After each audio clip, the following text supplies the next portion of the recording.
There we go. Welcome everyone to the Best Damn Podcast. I am your host, John Keene. As always, I would like to thank you guys for joining me. Ask that you please follow us Instagram, Facebook, Best Damn Podcast, Twitter, The Real Best Damn. If you're watching here on YouTube, make sure to hit the like, give us a thumbs up, share the link. It helps new people to find me. Make sure to subscribe. And if you'd like to donate support to the channel, you can do so. The links are in the chat as well as in the description, PayPal, Cash App, Facebook Messenger Pay, or you can join us over on Patreon. Tonight, we have got one hell of a video. I have put together quite the presentation. So hopefully everything comes together really clean. We're going to be talking about what I believe is the biggest existential threat that humanity is facing, not just at this time and within this age, in my opinion, ever. And maybe the biggest threat humanity will ever face. And that is through this technocracy that, we have meticulously, inch by inch, been walked into this transhumanist agenda. And, in essence, they're trying to make cyborgs out of us and enslave us. We're going to talk about tonight, brain hacking, bioengineering. I mean, the whole thing, smart dust, AI, the whole transhumanist agenda. Hopefully, I'm coming through loud and clear. My sound is good and my video is good. If you guys are in the chat, let me know if my sound is good, my video is good, if we're coming through nice and clear. I was having some problems with the Wi-Fi. That's why I was late. I couldn't get connected or whatever, so I don't know what the fuck was going on, but we're going to go ahead and jump into it. I'm going to go ahead and screen share. Thank you very much. I appreciate you, Rhoda Rose. I've got so many videos, so many articles, so many documents. We're going to do a really deep dive, and I want to kind of preface tonight's video with this little statement here. I want to ask people that are watching this, one, to be patient. You know, um, Sometimes I know we love content and a lot of us consume content and we're used to those dopamine hits and shit, when we're surfing these platforms and we're watching our favorite creators. But I want to ask you tonight to be patient with tonight's presentation because it's not always about, the dopamine hits, you know, and sometimes it's about, something that's just bigger than us as individuals. So kind of, check your ego at the door. If you see any information that you're already familiar with and that you've already seen in the past, don't use that as an excuse to check out, you know? And if you're familiar with all of tonight's presentation, I want you to consider that it's just bigger than you and it's bigger than us. And share this with somebody that may not be aware of this agenda and show them, not only are there professionals and it's documented, all of these things that are taking place. There is a pile of fucking evidence showing that this is the direction that we're headed in. And remember, if we can't come together, and this is one of the saddest things, especially about the spiritual community, the truther community, that I see, anymore, it's this incredible division. It's like every man and every woman for themselves, you know, when once upon a time, if you guys remember, especially in this community, uh, it was about coming together and operating as a unit and operating as a family. And it was about standing up for what is right, defending free speech, bucking the system and saying, fuck your censorship, and even though there may be consequences and repercussions for the things that are going to be shared and talked about and exposed in tonight's video, it's like, it's worth the risk. it's worth the time, it's worth the effort. Because if we save one life, if we make one person aware of this, then can you put a value on that? Can you put value on knowledge? Can you put value on, a human life? You can't. You can't. And I would love to bring back that energy, not only to this channel, but to the truther and the spiritual communities as a whole. And I would love to see people really start to come together. It's like, because right now, I know there's this incredible mentality of us versus them, and it does feel like that. We have these quote unquote elites, politicians, corporations, billionaires, and their ears are pinned back. They are at the fucking end game. They are at the end game, and these people are psychopaths. They are psychopaths. They are coming at all of us. They don't care if you're a creator, if you're somebody watching. They don't care if you're rich, you're poor, you're black, you're white. They don't give a fuck, right? It's all of us. There is a global agenda for depopulation. There is a global agenda to use technology, not only for this incredible, crazy fucking 1984 dystopian, Orwellian, um, just nightmarish society of mind control, hacking our biology. But it's really this culling and this thinning of the herd. And it's, one piece of theater after the other, whether it's world wars, alien invasions, Epstein files. We could go on and on and on. And I know a lot of you feel like, hey, this is all fucking distractions, and a lot of it is. But what are they trying to distract you from is the question. What are they trying to distract you from? And this isn't to live in fear. This isn't doom and gloom. This isn't fear porn or any of that. This is the fact is we fear what we do not understand. And this is to bring awareness and really increase knowledge and get a little bit more comprehension and wrap our heads a little bit more around the things that are taking place. So let's go ahead and screen share here. Would you jump in? 1 second. And I am grateful. I am fucking grateful. Excuse me 1 second. I am grateful to be alive.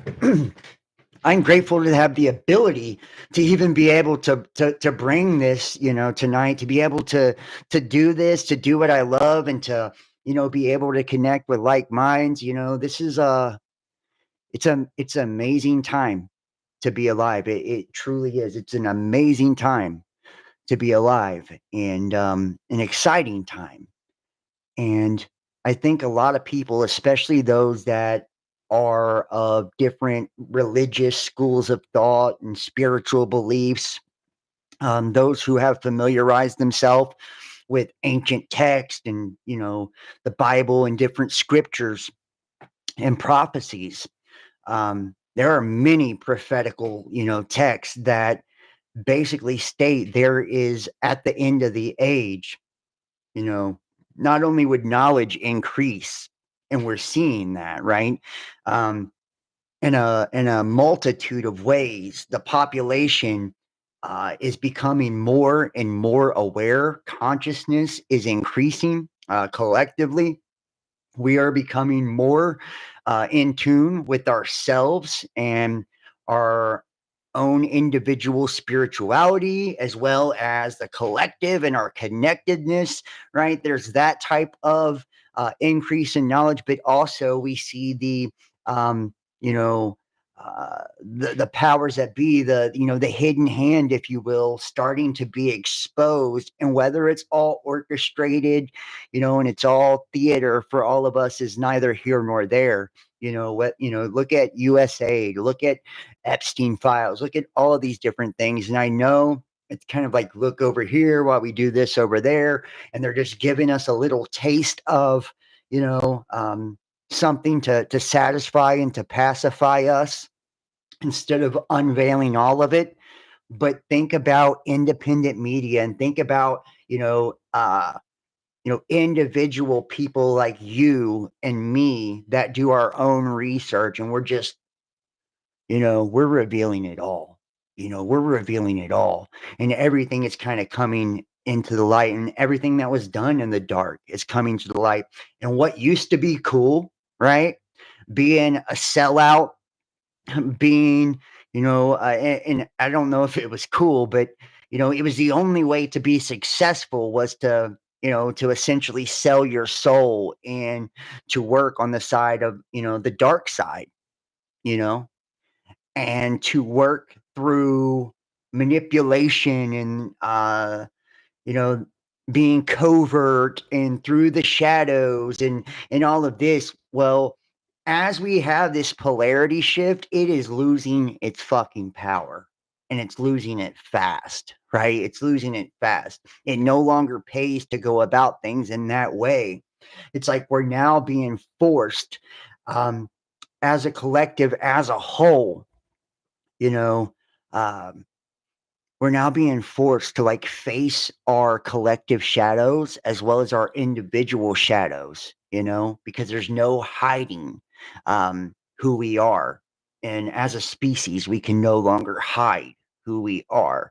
We're being faced with the fact that we're war hungry, we're selfish, we haven't protected our children, we haven't stood up for one another. We've kind of kept our head down and minded our own business while atrocities happen to our neighbors and, innocent people for so long. And like this shit doesn't fly anymore, especially after, C-19 and all of those events that took place. I think a lot of the shit, and that was a trial run.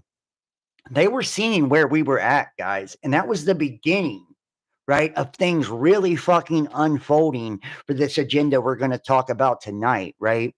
With the whole graphene and, RFID chips and just the whole shebang, right?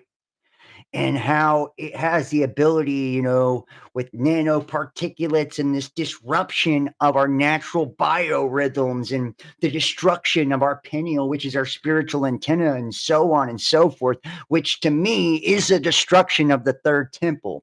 That is the abomination that causes desolation, right? The first temple, the second temple, the third temple. When you see the abomination that causes desolation in a place it ought not to be, flee to the hills of Judea, right? The hills and the occult and in esoterics represent a high state of consciousness, right? So it's like this call for all of us to reach higher, right? To get closer to God, to be more in tune with the Holy Spirit, to increase our own consciousness and increase the collective. And we are here, and there is an agenda. We see here America 2050 perspectives. This is the agenda for, and we're going to pull up some videos here. We're going to dive into this. You're going to see there's a fucking agenda, by, it's not just sustainable development for 2030 and depopulation and, the eugenics and all of that. That's just the tip of the iceberg when it comes to this. The people that do make it through, into this one world system, this one world order, this one world government, which is already here, right? It's already here. You should be able to tell that by the way that all of the governments of the world operated during the pandemic, right?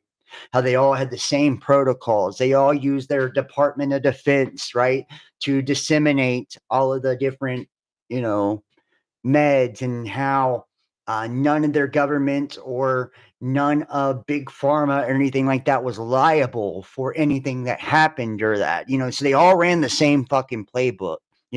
Klaus Schwab, all of these different globalists, they've written books, and it's right out in the public, right? The Great Reset. We are walking through that now, and I've shown you Albert Pike, the modern day father of Freemasonry. And, don't even get me started on the secret societies and how these monolithic groups, of revolutionaries in essence, and not the good type of revolutionaries, right? The ones that cause chaotic bloodshed and revolutions within stable systems and communities and governments in order to topple them, to compromise them, and to take them over, right? Through psychological warfare and by, any means necessary, right? Because the ends justify the means. This is the hidden hand.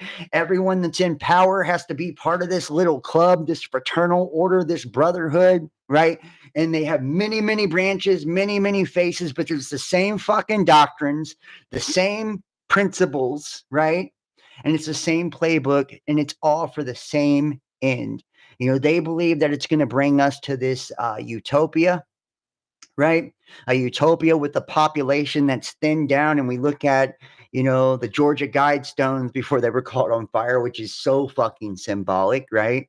Um, to reduce the population to under 500 million, right? Let's see if I can show you here.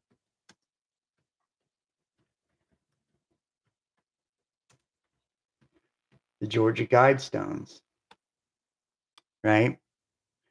This was the granite monument. Let's see if it's got the it says a granite monument that stood in Elbert County, Georgia, in the United States from 1980 to 2022, 19 feet, 3 inches, which is interesting. With numerology, you can look at that in a multitude of ways. 9 plus, you can look at it as 1 plus 9, 10 plus 3, 13, 13, very big, in the occult, or sometimes in different forms of numerology, you drop the 1 and it'd be 9 plus 3 is 12, or 3 nines, 999, representing the end, made from 6 granite slabs. And of course, it's 6. Weighing a total of 237,746 pounds. The structure was sometimes referred to as American Stonehenge. The monument's creators believed that it was going to be an upcoming social, nuclear, or economic calamity, and they wanted the monument to serve as a guide for humanity in the world, which would exist after. Controversial from its time of construction, it ultimately became the subject of conspiracy theories, which is a weaponized term that came out of the Warren Commission after people started asking questions after the assassination of JFK, right? And which conspiracy theories, which allege that it was actually connected to Satanism, which is this black cube Saturn worship, through these these clubs, which we're going to look at tonight, as well as opposed to Christianity as its creator claimed. And I don't know if we can actually see, does it have the inscriptions that were on it in here? Here it is. The inscription reads right here, and this tells you the entire fucking plan, right? Maintain humanity under 500 million in perpetual balance with nature. Guide reproduction wisely, improving fitness and diversity. Unite humanity with a living new language. Rule passion, faith, tradition, and all things with tempered reason. Protect people and nations with fair laws and just courts. Let all nations rule internally, resolving external disputes in a world court. Avoid petty laws and useless officials. Balance personal rights with social duties. Prize truth, beauty, love, seeking harmony with the infinite. Be not a cancer on the earth. Leave room for nature. Leave room for nature. And it sounds beautiful, right? When you read it like this, except the part of maintain humanity under 500 million, right? But if there was calamities that were engineered, it makes a whole lot of sense, on why they would never want that population to grow. And it's like you and me and all of the rest of us, we're not invited to the after party, right? That's why these billionaires and multimillionaires are building bunkers. We've seen so many different things that kind of have telegraphed, and including, C-19 kind of showing this practice run, to see what they could get the population to do. And we rolled right over and capitulated. And it had dire effects, not only on the economy, but on people mentally, emotionally, physically, right? And it thinned out a lot of people during that time as well, you know. But they are preparing for something bigger. You got to think about Albert Pike, the modern day father of Freemasonry and the three world wars, which, the third world war and all of them happened right according to script, right? Being a social cataclysm between the nihilist and the atheist and Christianity and all of this, right? And we see that playing out right now. So we are in that final social cataclysm that is being perpetuated by the agents or agentors of the Illuminati, right? This hidden hand that is, doing this intentionally to sow dissent and division, to collapse the old world, burn the old world down, because it's problem, reaction, solution, right? And they have the solution waiting on us. And it says, without any deistic spirit, right? Christianity being disillusioned, will be indoctrinated into the true doctrine and pure doctrine of Lucifer, and this is where we see things going. As the Piscean age is ending, which is, an age of religion and all of this. As religion dies, you see people being indoctrinated now into the whole New Age movement, New Thought movement, all of this, laws of attraction, all of this. And there's truth to all of these things, but they're essentially being indoctrinated into Luciferianism. So everything's going according to plan, right? America 2050 Prospectus. Let me see if I can pull up this video first. Sorry about this, guys. I gotta look around this camera. It is really driving me crazy too. 1 second. Oh Lord. I cannot see this. 1 second, guys. I apologize. There we go. Here we go. We're gonna start off with the video here. And hopefully you guys can hear me and see me. Synchronizing minds. As I showed you with the monkeys, we will actually be able to start to synchronize our own thoughts when each of us is actually part of a greater mind. Think about this. We might be, it will not only be our minds, it will be AI.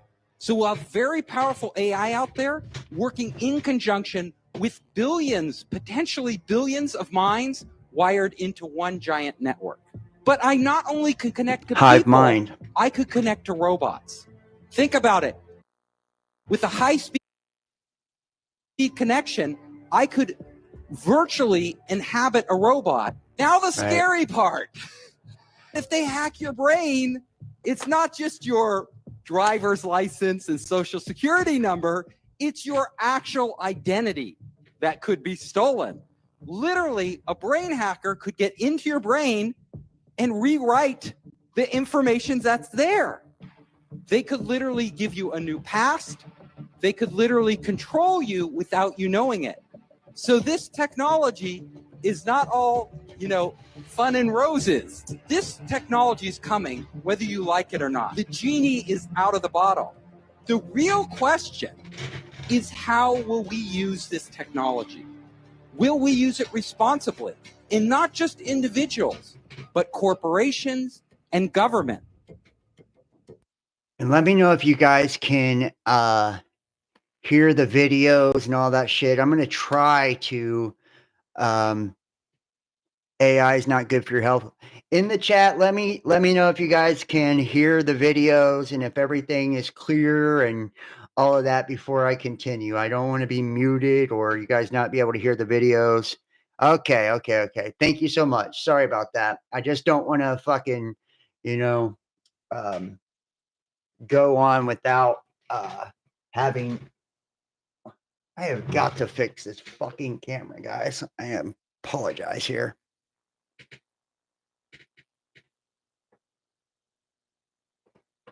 I got an idea, actually.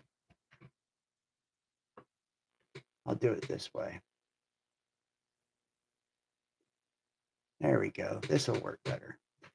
I don't know. I just reset my computer and it is just everything is all over the fucking place. So here we go. Now we're going to be looking at a couple of videos first to kind of like get the stage set here of what is taking place with, you know, hacking our brains and how they're using and implementing technology essentially to control our minds and how it can in essence steal our identities, right, create hive mind, all of this. But it's going to continue, and I'm going to show you documents, articles, all of this. This is all rolling out. This is all playing out now.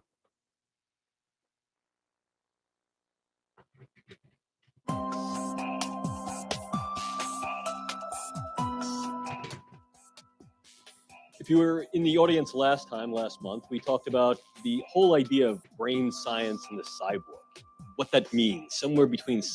And I just want to state too, the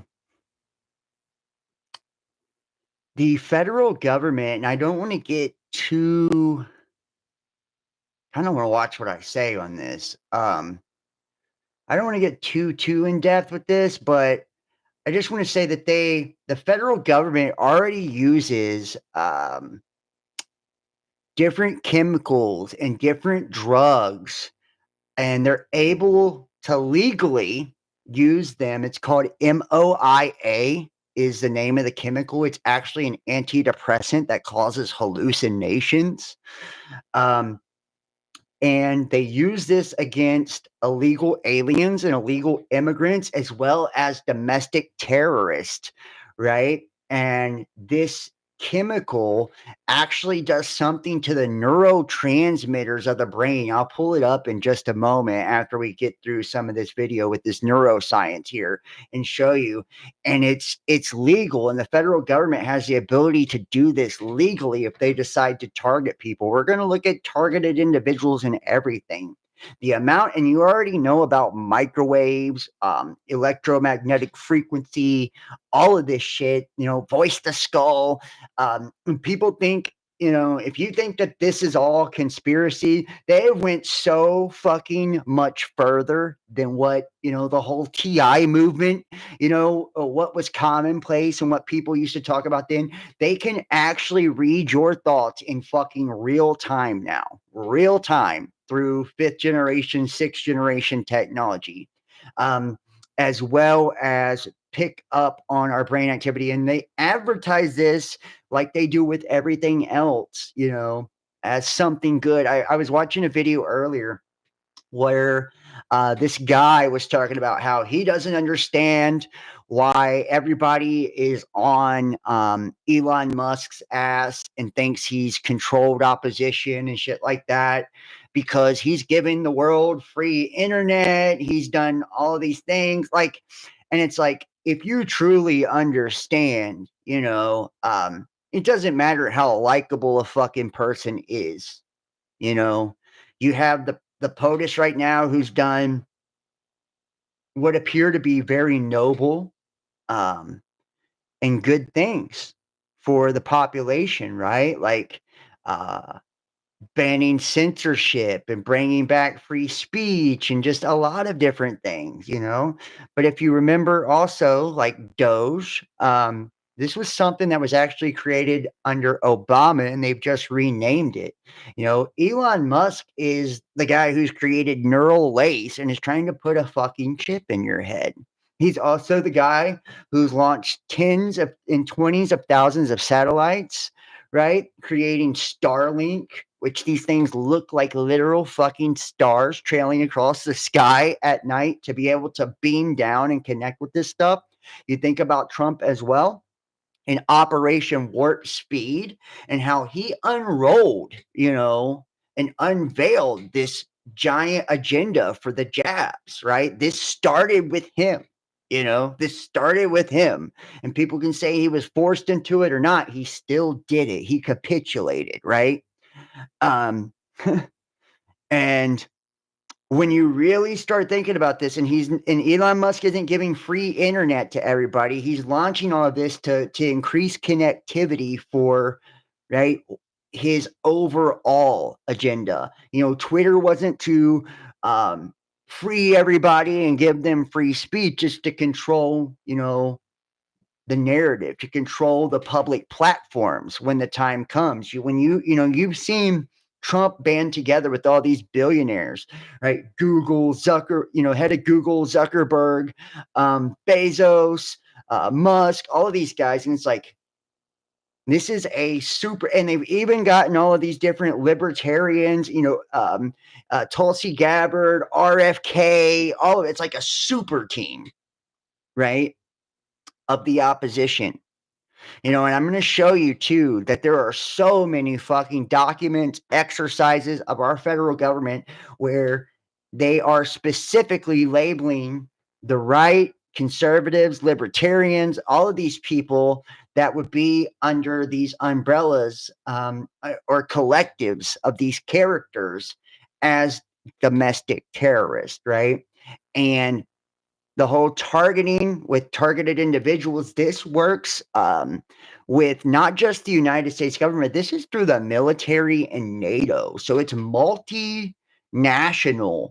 And they're able to go after individuals. You think about the Patriot Act and the NSA and all of this, and the ability to spy on people, and Trump with the reauthorization of the Patriot Act in 2020. It's all been set up. We are at endgame. And as you're watching technology unveil and increase, and they're coming after the mainframe here, they're coming after the brains now, and the ability to not just pick up on your thoughts and your activity, to where they're now having to develop laws to protect our thoughts, right?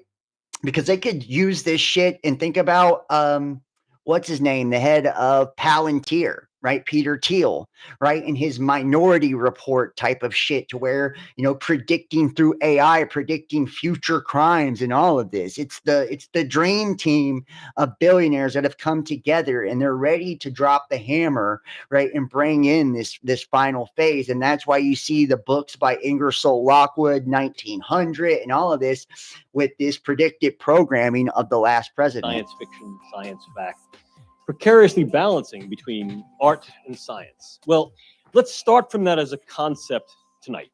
Let's begin a discussion tonight with the idea that neuroscience and neurotechnology are, in fact, game changers. They don't only have the potential to change the human condition, the human predicament of pain and suffering, but in many ways, perhaps, the human being and human society. That said, my argument is going to be quite simple. This really instantiates the need for this field called neuroethics. But if we look at neuroscience and neurotechnology, one of the things that we see is that these two fields have existed in many ways, the way much of science and technology have existed throughout human history, in a reciprocal heuristic. We do is we utilize the tools of science in some ways to develop new theories. In this case, theories about the brain and what the brain does, which is to, in some way, give rise to this thing that we call consciousness in the mind. As we develop this theory of mind and brain, we then develop This even is more the V sophisticated system. tools. In You're some watching it cases, happen not real only time. simple techniques, but actually technologies. Technologies that we can use to assess the brain, access the brain, and perhaps control, manipulate, and target the brain, and in that way, affect our cognitions, our emotions, our behaviors. But despite such progress that neuroscience has created over the past 50 years, and in fact, I must tell you that for those of you who are not neuroscientists, the discipline as we know it today, neuroscience, which is a fairly common term in our lexicon, has really only been in titular existence for about 30 odd years. To date myself somewhat, when I first went to school, when I went to questions or hard problems of neuroscience, and in many ways, this represents the almost ineffable characteristics that we have when we look at each other. We ask these questions. And notice the terminology that he's using, the ineffable characteristics, right? And remember, if you look at, spiritual texts like, from the Nag Hammadi codices, right? God is described as the ineffable, inexpressible one. And he's talking about how this neuroscience without neuroethics has the ability, the direct ability to attack consciousness. And like I said, C19, and remember the Hebrew, the inverse, and everything is inverted, right? This mirrored reality, right? With reverse manifestation, all of this, that 91 Devakar means to possess by an evil spirit, right? And this graphene and its magnetic properties, and that the magnetic pole of your body is in fact your pineal gland, and it's also the spiritual antenna to connect to spirit or God or consciousness, or it's the beacon, right, to receive the signal from your higher self, from spirit or whatever, right? And then that magnetic pump through your body that pumps life, right, is your heart. And these were the things that were affected, right? Was fried out that spiritual antenna or stop that heart, which generates the largest electromagnetic field throughout your entire body, which is in essence your aura. And that was all the social distancing with the 6-foot radius and all of that, right? I know this is review for a lot of you guys, but I just want to state these things for people that haven't seen it, because this is all leading somewhere. And as a result, we've developed is a neurally based, a neurocentric philosophy, what neuroscientist and philosopher Pat Churchland refers to as neurophilosophy. And indeed, as we learned last time here at Dazer, it may very well be that we're moving into a neuroculture, where what we learn about the brain and mind defines very strongly what we do and what we are. But still, these hard questions remain. What is consciousness? What is the mind? Is there a self? Is there free will? And each one of these particular questions and the potential answers that they may generate or not generate, or be ungenerable based upon the tools and technologies that we have, really stir up, foster ethical, legal, and social questions, issues, problems, and of course, compel and may sustain our search for its potential resolutions. It's this sort of perpetual hard question of neuroscience that really gave birth, sustains, and nurtures this relatively new field called neuroethics. Which, in essence, they always dress this up as them trying to figure out this solution to these unethical things. But in essence, what I believe they're doing is trying to figure out ways around the ethics and the morality of all of this to be able to utilize it against people. Yes, Road to Road says smart meters. Yes, smart meters, all of this. We are in fucking unprecedented time. And I got one more short video, and we're going to start jumping into some of these articles here. And this is America 2050.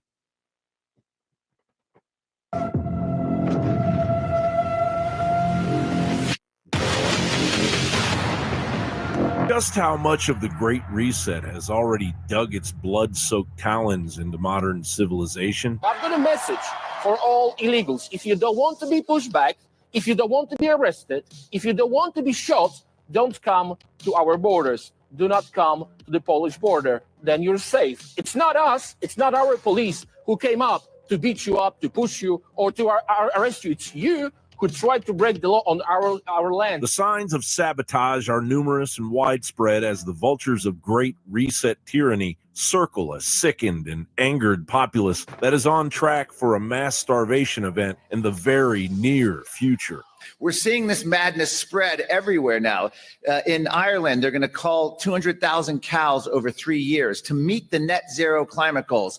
Germany, this is their German newspaper, the Daily Bild, 1 sausage per month, according to the government's new proposal with the German Nutritional Society. This is real. It's happening. It's not theoretical. We're not talking about down the road. When you know that Agenda 2030 is simply a milestone year within that 100-year period. The milestone years are 2020, 2025, 2030, and 2050. they really fully expect to have this entire plan locked up and completed by 2050.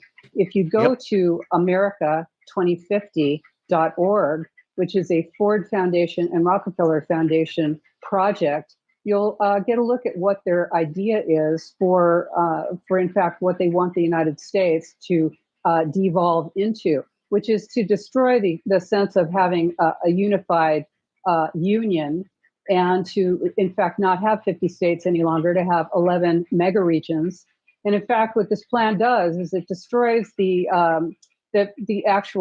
concept of the nation state, and it completely destroys it and devolves it into the city states or regions. And these are not, like individual cities, like say San Francisco or New York. These are regions that are governed by megacities, which are huge, enormous cities. It could be part of Washington State, part of Oregon, part of Idaho, and part of British Columbia.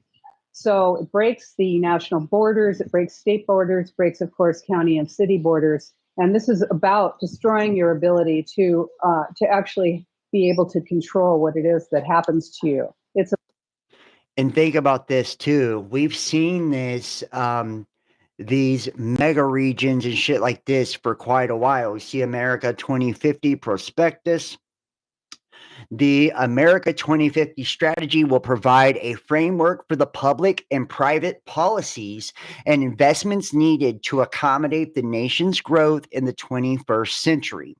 This framework is urgently needed in a time of rapid technological, geopolitical, demographic, and environmental change.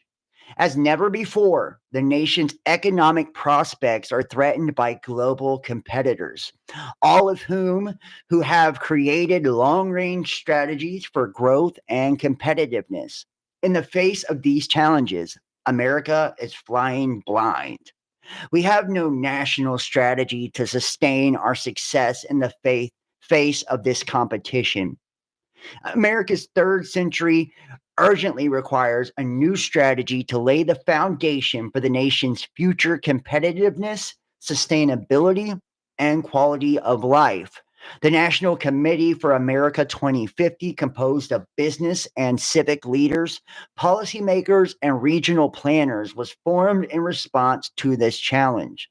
America 2050 is developing a framework for America's future growth that identifies 10 or more emerging mega regions as the proper scale at which to make the investments that will maximize America's competitiveness and broaden opportunities for all members of our society. This framework will promote integrated investments in mobility, environment, and economic development that are needed to guide the nation's growth in the 21st century. It will provide capacity for growth by creating a world-class multimodal transportation system of new smart highways, high-speed rail, airports, and seaports. All of these linked to concentrated development at central hubs. It will preserve large environmental or green infrastructure systems, strengthen metropolitan regions and urban centers, and alleviate concentrated poverty by expanding economic opportunities to bypassed areas. The federal role in land use will be reformed to support collaborations across regional boundaries, promote mega-regional decision-making, utilize federal funding to ensure consistency with national objectives for growth. And in the process of achieving these outcomes, we are harnessing one of America's great strengths, the ability of private associations of business and civic leaders to work in partnership with government across economic sectors, political boundaries, and functional disciplines. We are creating bottom-up strategies to guide the actions of local and state governments and the business and civic sectors. At stake is a fundamental opportunity to organize and direct the trillions of dollars of investments that will be made over the next generation in infrastructure, housing and urban development, environmental protection, and new energy systems to harness these investments to improve the competitiveness and livability of every part of the country. America 2050 will result in 5 major outcomes: a national framework for prosperity, growth, and competitiveness, a world-class multimodal transportation system, protected environmental landscapes and coastal estuaries, economic and social opportunities for all members of societies, and global competitive mega regions. And this is showing you the mega region and non-mega region growth from 2000 to 2050, right? Each square equals 1 million people. Mega region is in blue. Non-mega region, you can see right here, right? This is the graph they're showing you to basically, and if you think about what they're actually talking about, and you can see the gateway and the post-COVID economy, metro area issue survey, investing in infrastructure for healthy communities, banking infrastructure, right, and transportation, and charting a new course in housing. I want to think about 15-minute cities, right? These smart houses where we've seen this for a long time, where they've shown basically they're like storage containers, right? People stacked on, what is that fucking movie, guys? Ready Player One, right? Ready Player One. Let me see if I can find this here.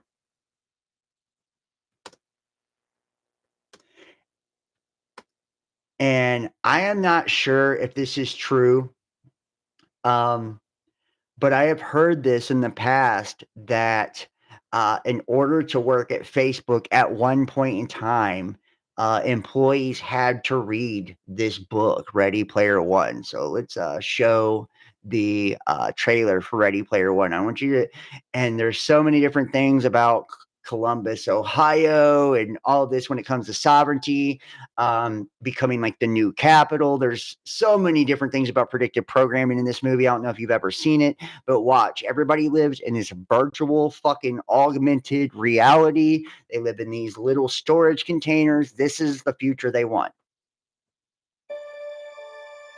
My name's Wade Watts. My dad picked that name because it sounded like a superhero's alter ego, like Peter Parker or Bruce Banner. But he died when I was a kid. My mom too. And I ended up here. 2045, my tiny Columbus, corner Ohio. of nowhere. There's nowhere left to go. Nowhere. Except the oasis.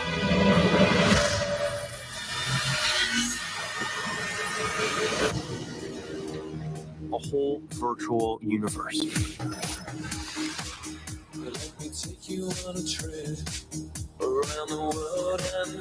People come to the Oasis for all the things they can do. Like the metaverse. But they stay because of all the things they can be. Can you feel this? Yeah.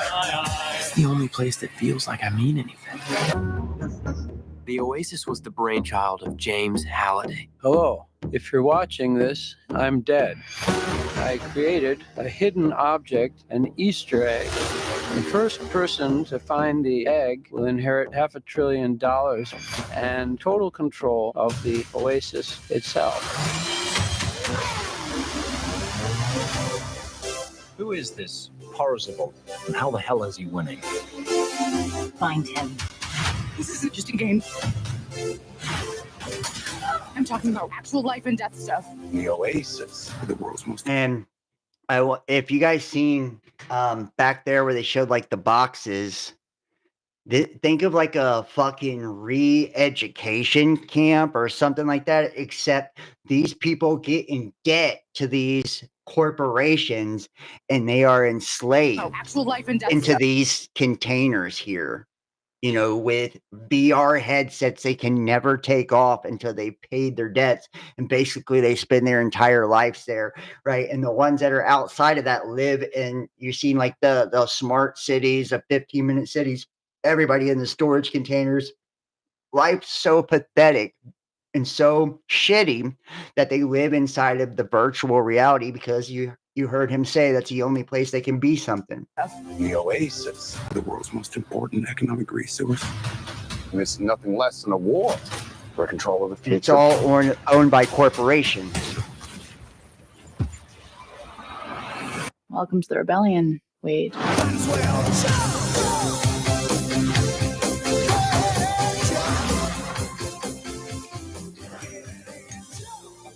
Like many of you, I only came here to escape. But I found something much bigger than just myself. Are you willing to fight? Help us save the oasis.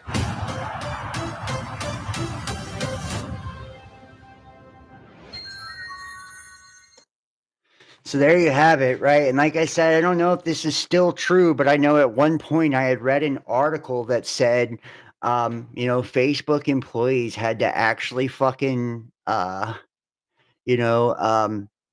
read that book, when they were hired or before they got hired. I don't know how true that is, but, and we see, this 2050 agenda. Think about it, guys. With the infrastructure and transportation, this is all about autonomous vehicles, right? Elon Musk is also, rolling this out. Everybody thinks he's so fucking benevolent, and Mr. Goodbar when it comes to helping everybody out. But, this is going to be, it's going to go from, in these smart cities and all of this, I believe at one point in time, and we see through the agendas of people like terrorists, crashing cars into crowds and shit like that. Not only do they have these agendas, with that control, right? But there's agendas, for autonomous vehicles and to keep people from having the ability to have freedom of movement, right? And in essence, when you shift the economy to make it so expensive, nobody can afford to drive, right?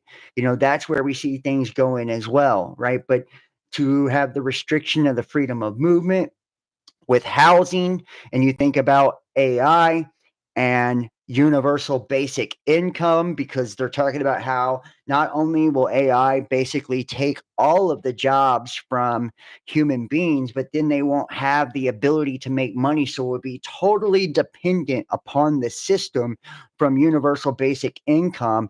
And you can think about, a socialist, total socialist nation where your healthcare comes from, government. Cell phones come from, government, your ability to communicate, as well as, all transportation, being, county, city, all of that, right? And no autonomy and freedom of movement, and you think about also if they're providing housing and stipends and food, and you even seen like, in Germany or whatever it was, they were like, they're putting restrictions on food. And we have like Executive Order 13603. Anytime there is any type of emergency, and I want you to understand that, whether it's economic collapse, whether it's world war, whether it's alien invasion, whether it's another pandemic, whatever the fuck it is, they can enact these defense authorization acts, and through executive orders like 13603, which came under Obama, they have the ability to, take all of our food, all of our resources, and redistribute that, right? And in the name of an emergency. And you even heard this during C-19, right? This was mentioned.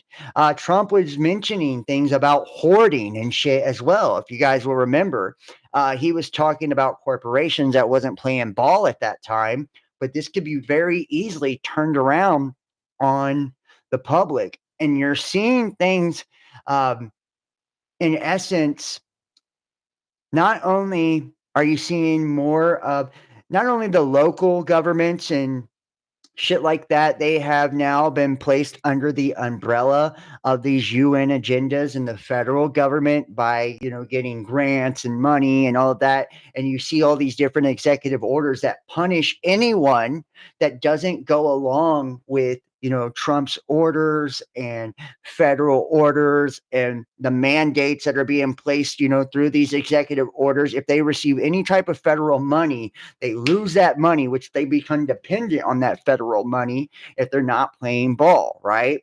This is how you control local government, states, and things like that, right?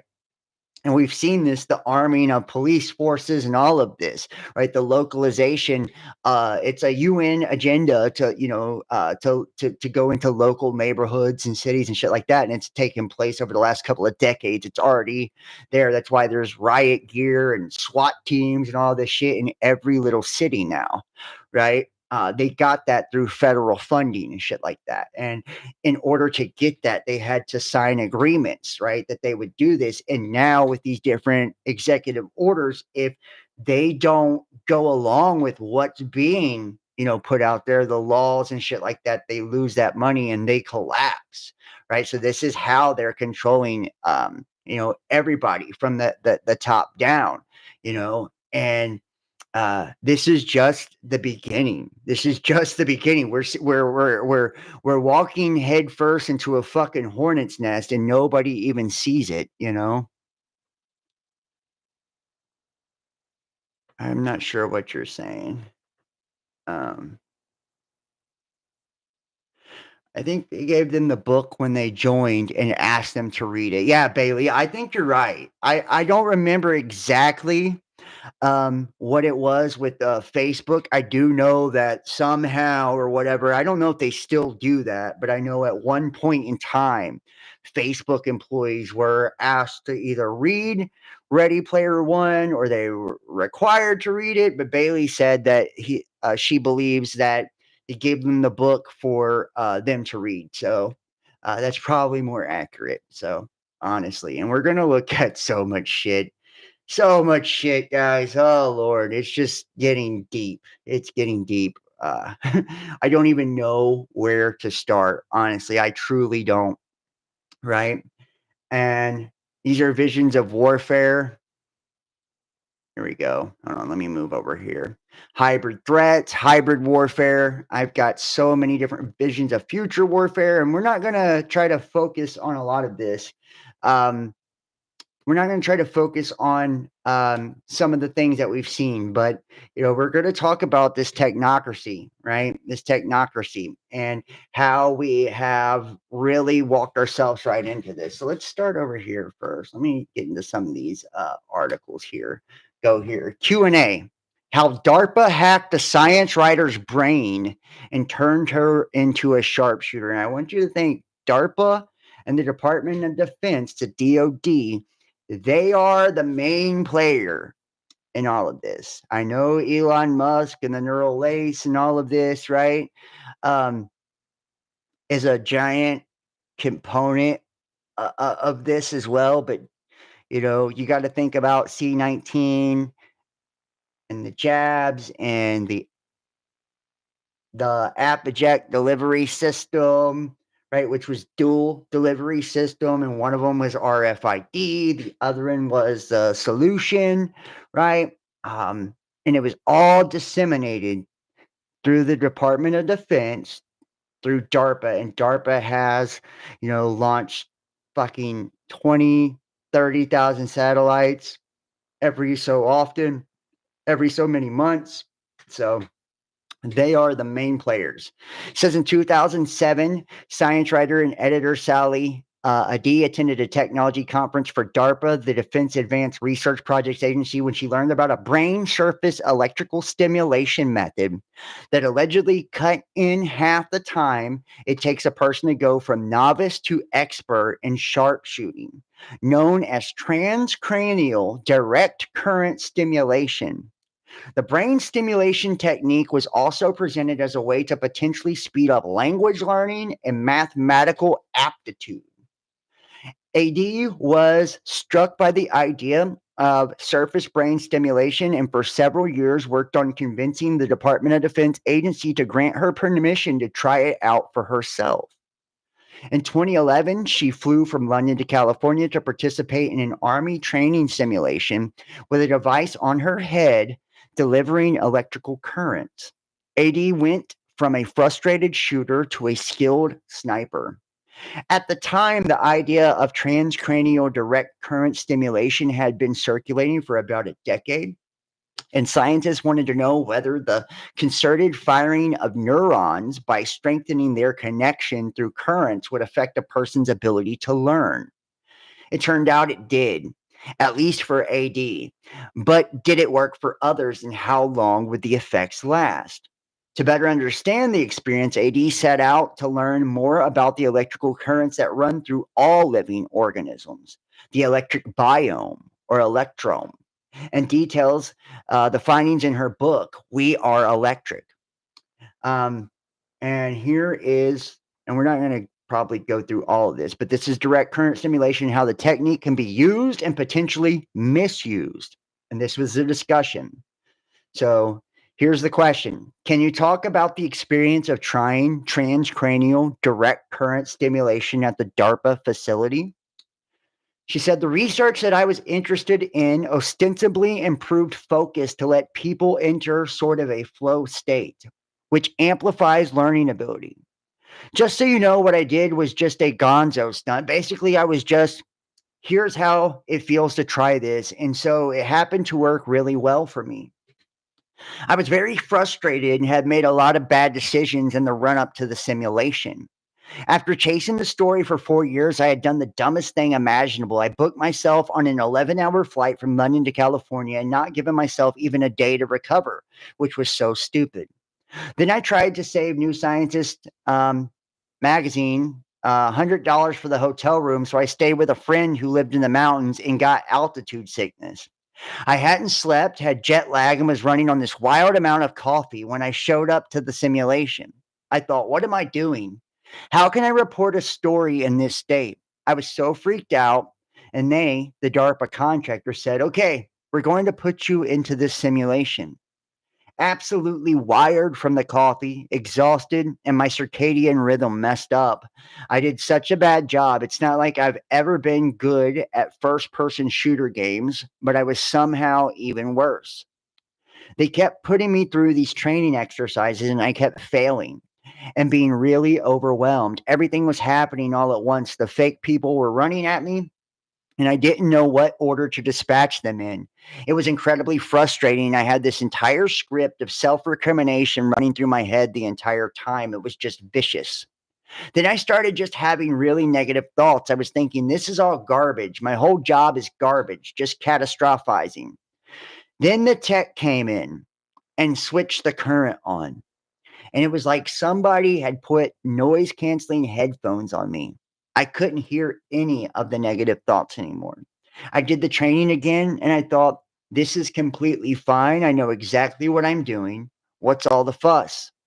I was actually really enjoying it. After 3 minutes, the tech came in. Normally, the runs were taking about 20 minutes to get through, and I had dispatched all the bad guys and was awaiting the next wave and said, it's done. I was really surprised, actually, really annoyed, because I was thinking, so now I get it right for the first time and you stop it early? But I've only been here for a couple minutes, she said. No. And I looked at the clock and was shocked to find that 20 minutes had passed. The researcher in charge said it was a common response that time starts to fly quite quickly. Many years later, I was talking to another researcher in this field who studies different phenotypes of depression and the effects of TDCS on them. She said that for people who have the little angry, waspy voices in their head, the particular placement of the electrode that I had for that part of the cortex found great success.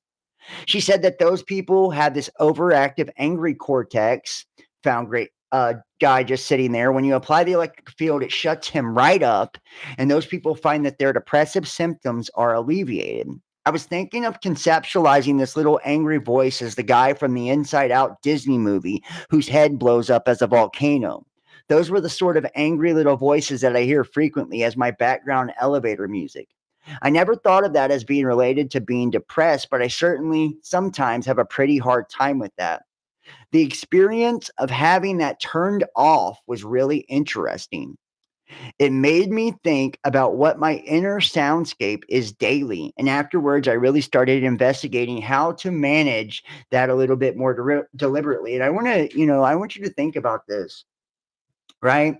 Through these electrical currents, right? Through her dome, right? Through her fucking head, she was able to change her thoughts, turn off thoughts, and alter her emotional state, alter her focus and everything, right? So now I want you to kind of conceptualize this and think about what the ability of this would be if, let's say, they don't need the helmet, right? They're able to beam some type of frequency directly to you, right? Through the ether, through, low frequency, electromagnetic frequency, right? Low frequency. Um, or even do this directly through your home, right? Using the amplification of the copper wires in your home or the smart meters. Or how about this? Just using the fucking headphones and shit like that you wear as you're taking a jog or, doing whatever it is you do, right? We've seen many different examples, or I have at least seen many different examples now of different interfaces that can operate directly through headphones. And if you think about too, right, this has been going on for quite a while. Think about the gateway experience, right? This was what, June 1983 in this gateway process, right? The hemispheric synchronization where they use sound, and what they used was stereo headphones to be able to, get both hemispheres of your brain operating together, right? Operating in the same process. And what it did was altered consciousness, right? It altered consciousness and allowed, and I'll just give you just a few highlights of this. We're not going to go into all of this. I have a video actually on the gateway experience. But just to show you, it says, in order to describe the technique for achieving altered states of consciousness involving brain hemisphere synchronization, the most effective way to begin is to briefly profile the basic mechanics which underlay operation of related methods such as hypnosis, transcendental meditation, and biofeedback. It is easiest to effectively describe what gateway is by beginning with a short description of those associated techniques that share some common aspects with gateway experience, but which are nevertheless indifferent. Hypnosis, according to the theories of psychologist Ronald Stone and the biomedical engineering models of Itzhak Bentov, hypnosis is basically a technique which permits acquisition of direct access to the sensory motor cortex and pleasure centers and lower cerebral emotional portions and associated pleasure centers of the right side of the human brain following successful disengagement of the stimulus screening function of the left hemisphere of the brain.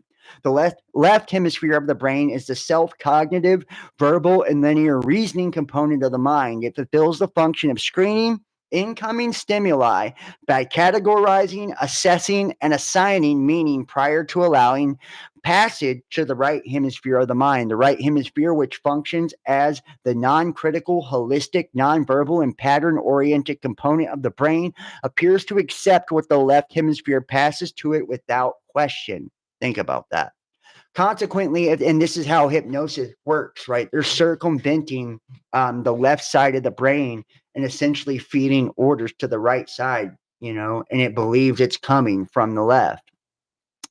Now, if the left hemisphere can be distracted either through boredom or through reduction to a soporific or semi-sleep state, external stimuli to include, and think about, electrical impulses, sound, vibrations, frequencies, these would have the same abilities to disrupt the signals that are operating on the left side of the brain in order to engage that right side of the brain as well. And they don't have to just speak to you in order to do processes of hypnosis. Matter of fact, let's see if I can show you just a little clip. right? Through trauma-based mind control, they can use, phone tones and shit like that, telephone tones and all kinds of shit in order to send you different signals. And let's see if I can find this here.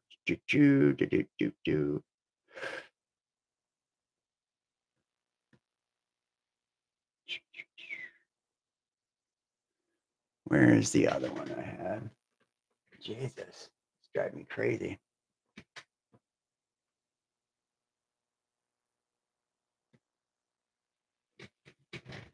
Gonna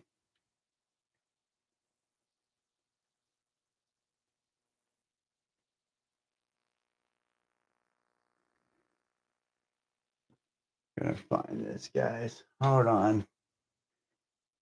I've got so much different shit, so it's gonna take me a second.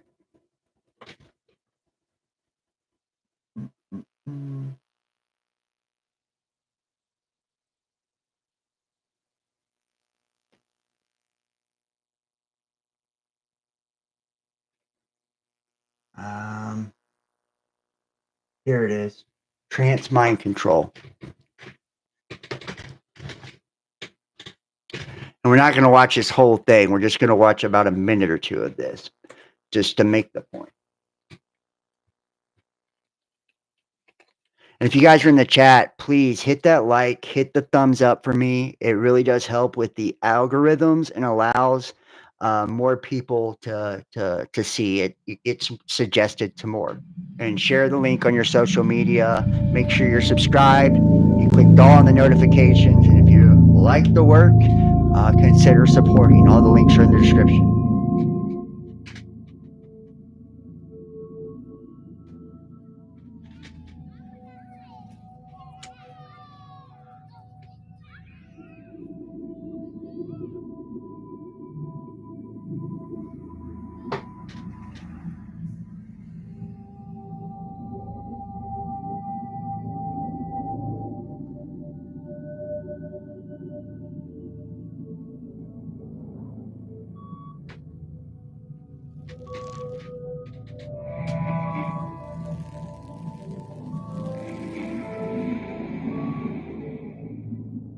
Here we go.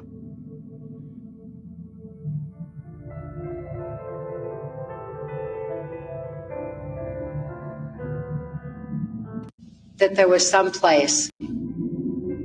At that time, there's a criminal faction of our government that was interested in targeting children such as myself for mind control. My victimization rose proportionately until I was used on a White House Pentagon level during the Reagan-Bush administration. I was used as a sex slave and also delivered messages to and from these government leaders.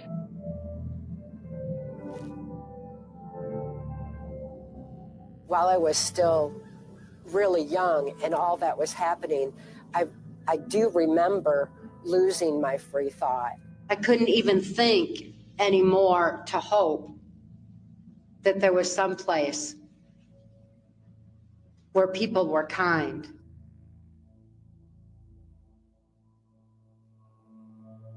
I know the feeling. Truly.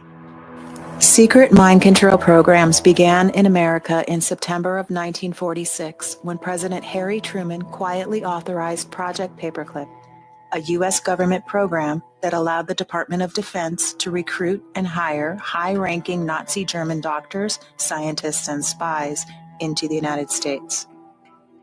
Over 1,600 Nazis and Italian fascists and their dependents were ushered in through South America with passports and assistance provided by the Vatican and the Red Cross. The purpose of this clandestine immigration was to infiltrate American governing jurisdictions, fortify secret societies, and establish new agencies with the ongoing agenda of the New World Order. Among the imports was Werner von Braun. Von Braun led the Army's rocket development team at Redstone Arsenal, resulting in the Redstone rocket, the first rocket developed to carry a nuclear warhead. Over the next 20 years, von Braun would go on to develop missiles, plan a manned spaceflight to Mars, and design a space station that would orbit the Earth.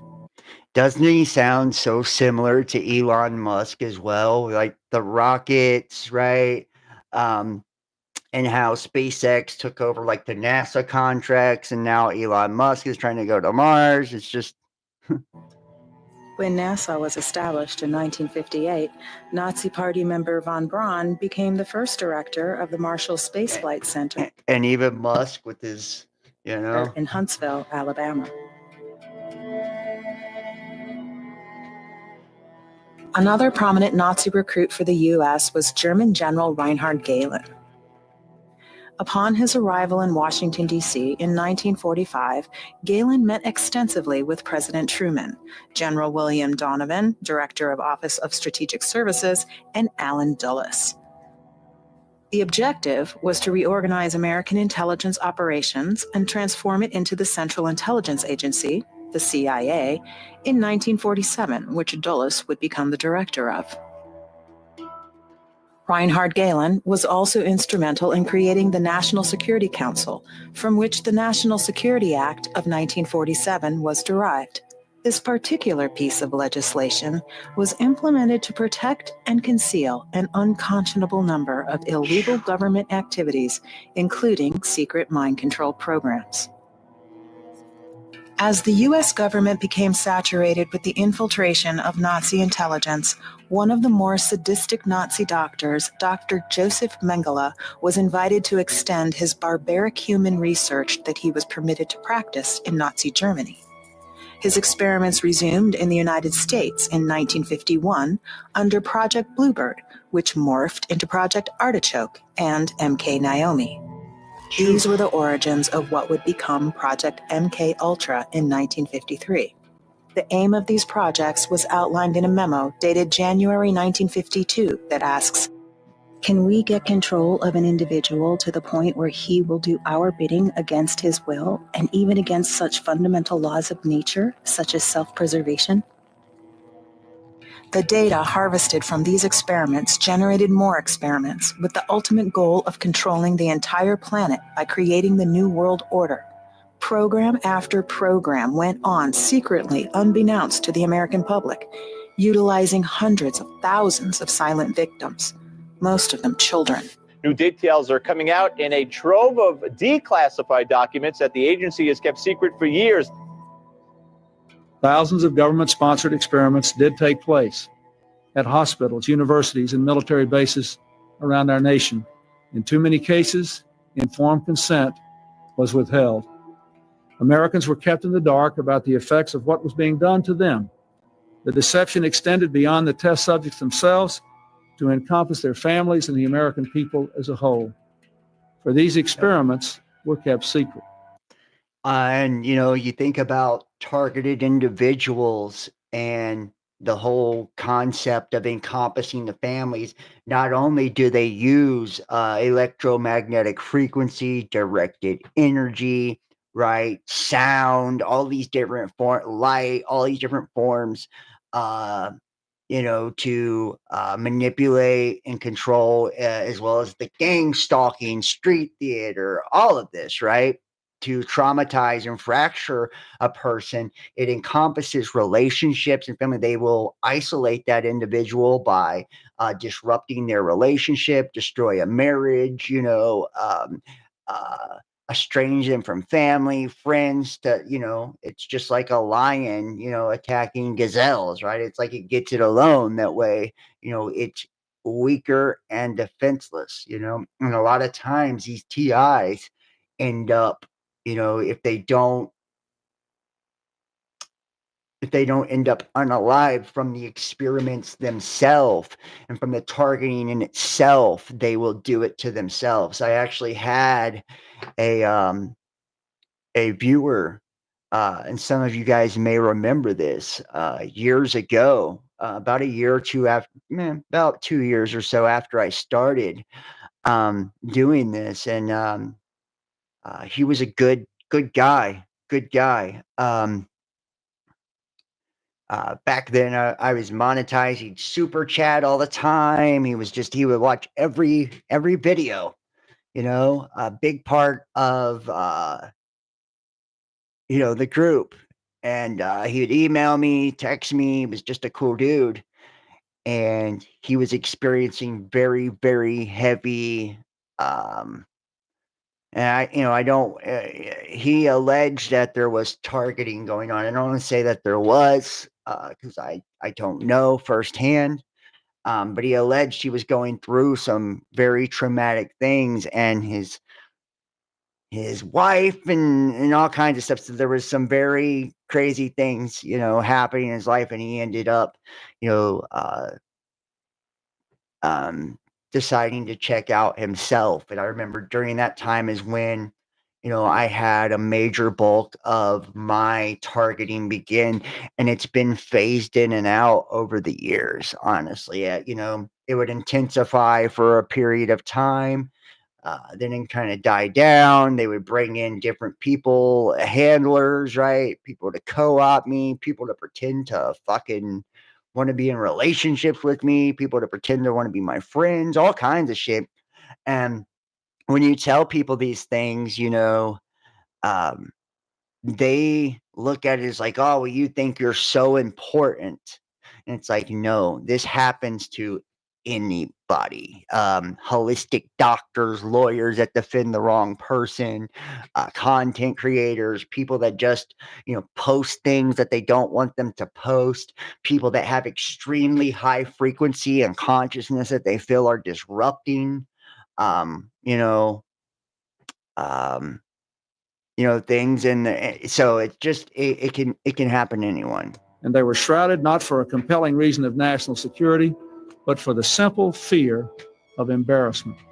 And that was wrong.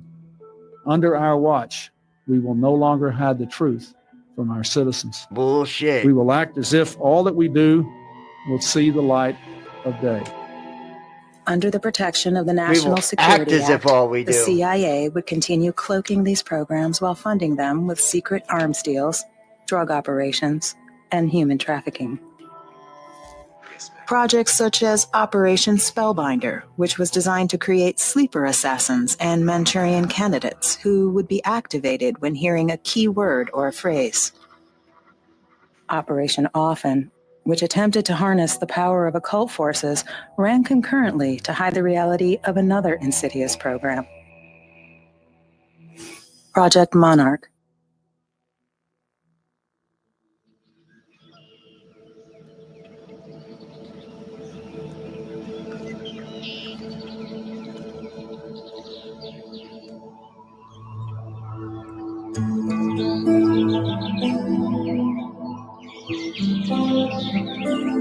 We're just going to watch about one more minute of this before we switch.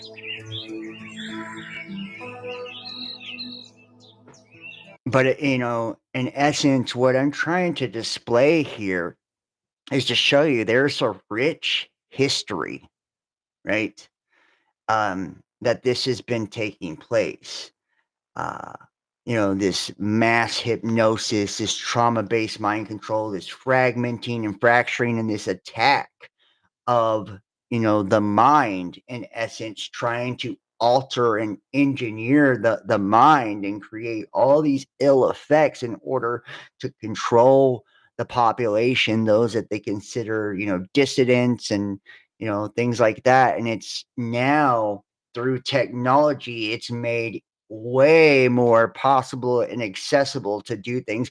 If it has the effects of disrupting brain waves and creating and thoughts and emotional states and allowing people to have hyper focus and confidence, it can do the exact opposite to create depression, to create hyperactivity, the inability to focus, so it has all of this. And like I said, through gateway, through sound and all of this, they can make the hemispheres of the brain be able to work together. And this is a form of hypnosis, right, to be able to disrupt the signals of the left side of the brain in order to present suggestion to the right side because it just accepts it, right? And I want you to think about, cell phone towers, 5G, Doppler, all these different radio frequency, all of these different frequencies in the ethers and bands of frequency that are being used, and how they could be, altered or directed, right? Not just at one person in particular, but to the entire population and the masses in order to produce mass effects, right? My name is Kathy O'Brien, and I'm a survivor of MK Ultra mind control, specifically the CIA's Project Monarch aspect, which is a multi-generational study that they were doing and use of multi-generational incest-based children.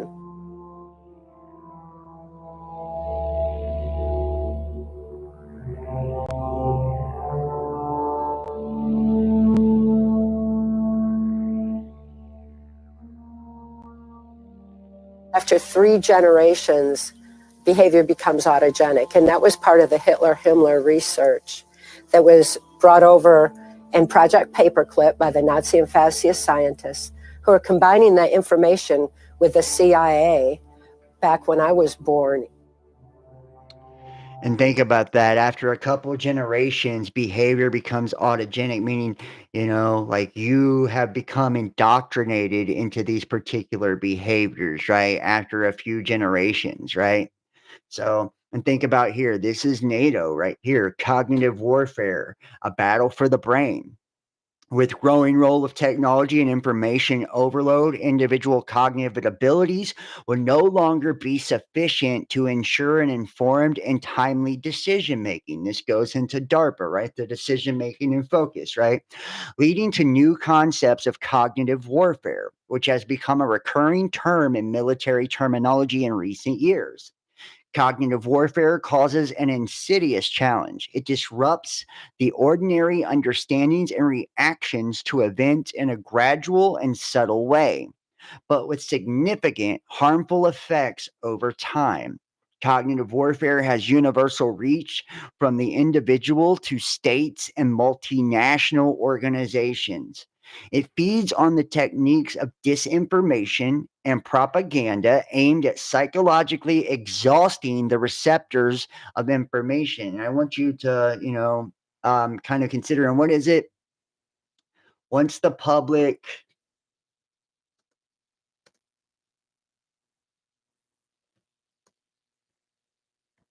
what is that quote? Doesn't know.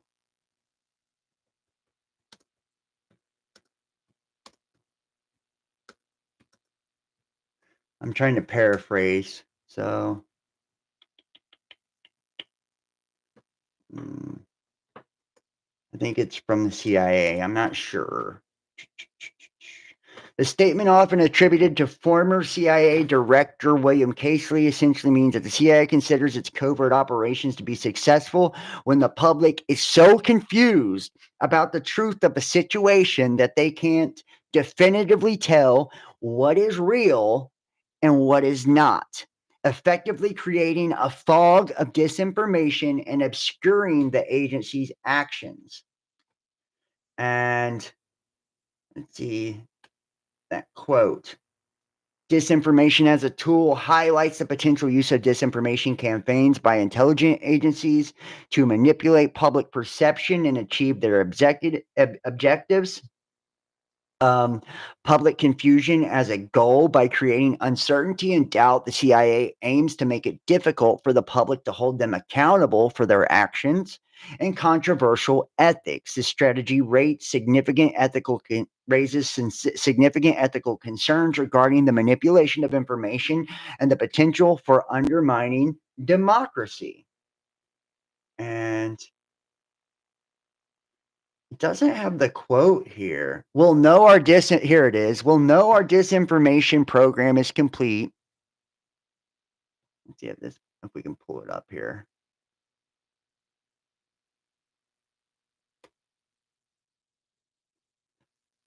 Oh, fuck. Here we go. I probably got it right here. Here we go. We'll know our disinformation program is complete when everything the public believes is false. We'll know our disinformation program is complete when everything the public believes is false. Here you go, right? This is William Casey, the head of the CIA, right? Think about that. We'll know our disinformation program is complete when everything the U.S. public believes is false. And I want you to think about things now, right? Think about things now.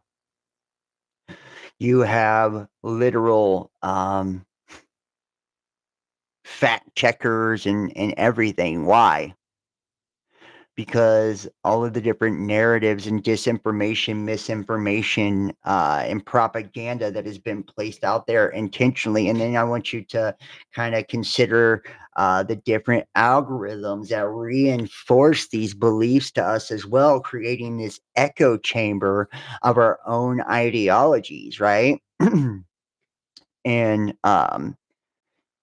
what it does is create incredibly divisive atmosphere, but it creates an incredibly isolated atmosphere as well, to where, you know, if you're liberal minded, right, you are completely bombarded with liberal ideologies and ideas, and it becomes this whole anti and pro narrative, right? In these collectives of anti and pro, you can't be, um, you know, anywhere moderate or in the middle or in between. You're either one extreme or the other. It's extreme polarities, right, that have been created, right? And this is that dualistic system, right? The left and the right, black and white, gay and straight, right? So on and so forth. And this is, you know, the divide and conquer tactic, and it's used through disinformation in order to manipulate public perception,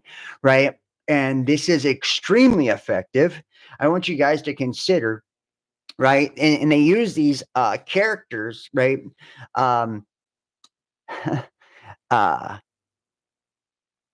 where they either, you know, have character assassinations and take down entire collectives, you know, through narratives, right? Problem, reaction, solution that we've seen, right? Controlled opposition, right? And like, think about polarizing figures that we have today, right? Everybody in the public spotlight, public figures, right? People that are incredibly what we consider, you know, important or prominent within the public arena, right? They are incredibly polarizing figures, and you can see this gap being widened, right, through this type of disinformation, misinformation, and propaganda campaign, right? Think about it. Like I was just referring to Elon Musk, right? Elon Musk.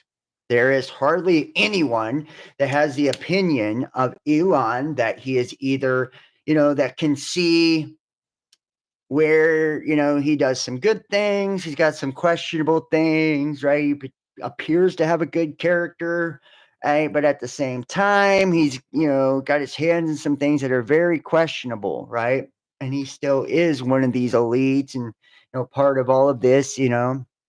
And within the government, he bought his way into the government. He's very powerful, the richest man in the world, right? People either love the man or they hate the man. So they're completely all in with him, and they think he's the greatest thing since sliced bread, and talk about all the amazing things he does by defending free speech, giving people free internet, right? Helping people through neural lace be able to walk or overcome seizures and different, you know, sicknesses, you know, and it's all beautiful on that side of it, right? And then you have the other side, right, which thinks, you know, he, like I said, has bought his way into political power. He's trying to put chips in your head, right? Like, so same thing with Donald Trump, right? You have pro-Trump or anti-Trump. You have one side of the people that completely hate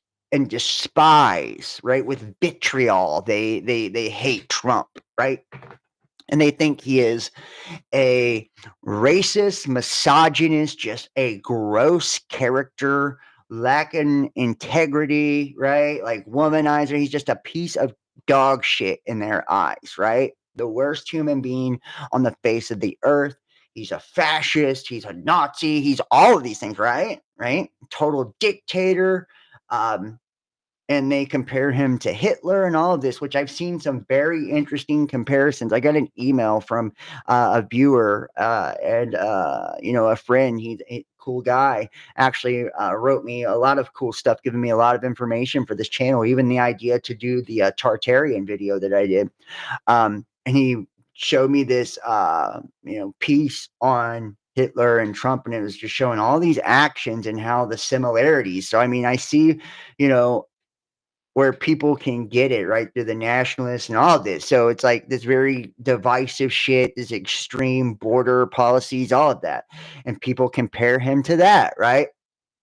And then you have the other side that believe the guy is sent directly from God. They believe he's reincarnation of Cyrus, the King Cyrus the Great. They believe he is the savior of the Jewish people, right? The defender of, and like the Superman against anti-Semitism, and and that he is the savior of America. So just think about it, the Constitution, all this. They believe he is just a miracle with feet, and you got to think about it, like just how divisive this is, and then look at public opinion and look at social media. You have, like I said, fact checkers, and a lot of the shit ain't even true or real.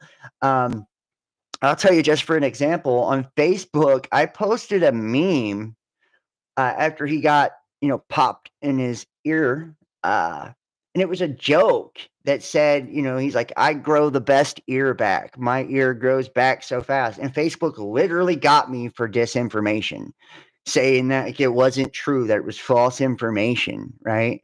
Demonetized my page under my name on Facebook for that.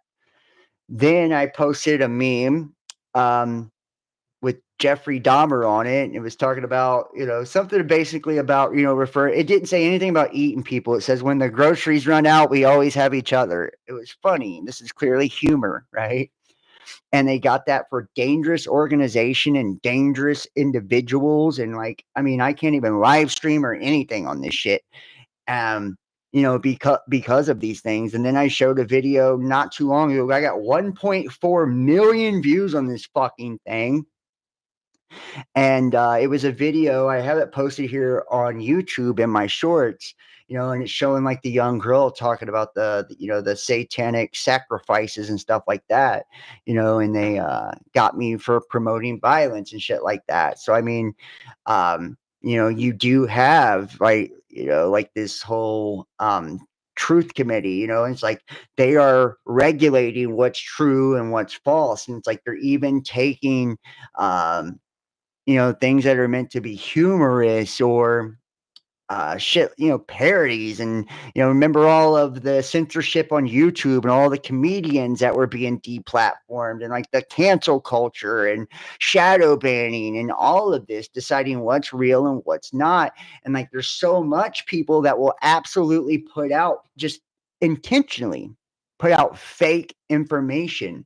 They'll put out like, just for instance, I live in Cincinnati and I love the Bengals, and they'll put out fake things about Bengals players saying they were re-signed for amounts of money that like it didn't even happen, right? Or you'll see celebrities saying they passed away, and they haven't passed away. Or they will give an incomplete statistic about something politically, and just because it's incomplete, it'll be true, but it won't have the context, and that'll be how they call it disinformation. It's like people put out things that are intentionally false, and this is, everyday people are doing this. So it's like people don't know what to believe and what not to believe now. So this agenda has definitely, been accomplished for sure, right? Definitely been accomplished. So where are we at here?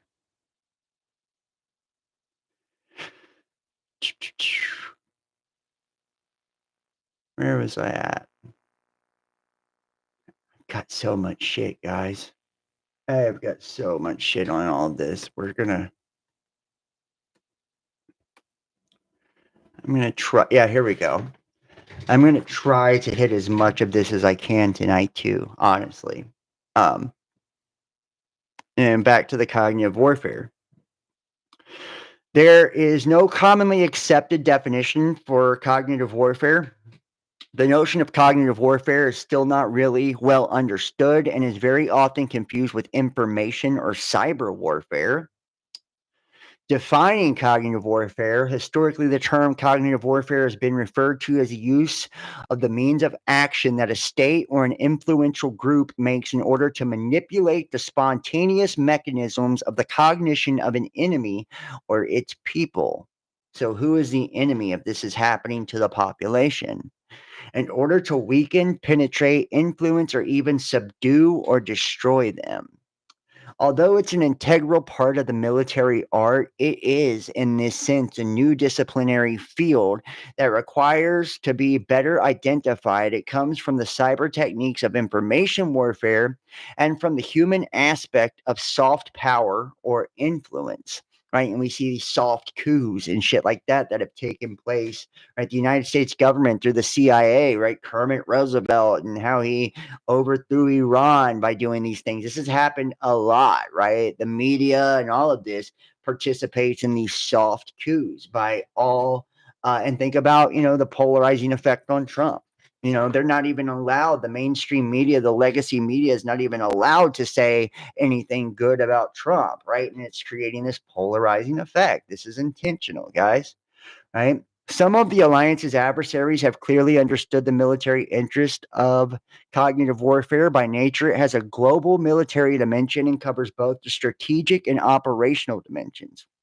It has undergone a remarkable surge with the advent of digitization of strategic decision support and the exponential profusion of big data and analytics for information, wargaming, and the conduct of operations. It is progressively invading the entire field of digital usage and silently allowing the implementation of policies of interference and counter interference, of cognitive attrition, and or defense of the populations that would be subjected to it. And see, they're even telling you it's silently allowing the implementation of policies of interference, right? So these disinformation and misinformation agents, right, and bots and shit like that are intentionally putting out bullshit, right? Fake news, and you guys remember that Trump's first round, right? Fake news is what he used to describe the legacy in the mainstream media. And what ended up happening to that term? It got flipped around, right?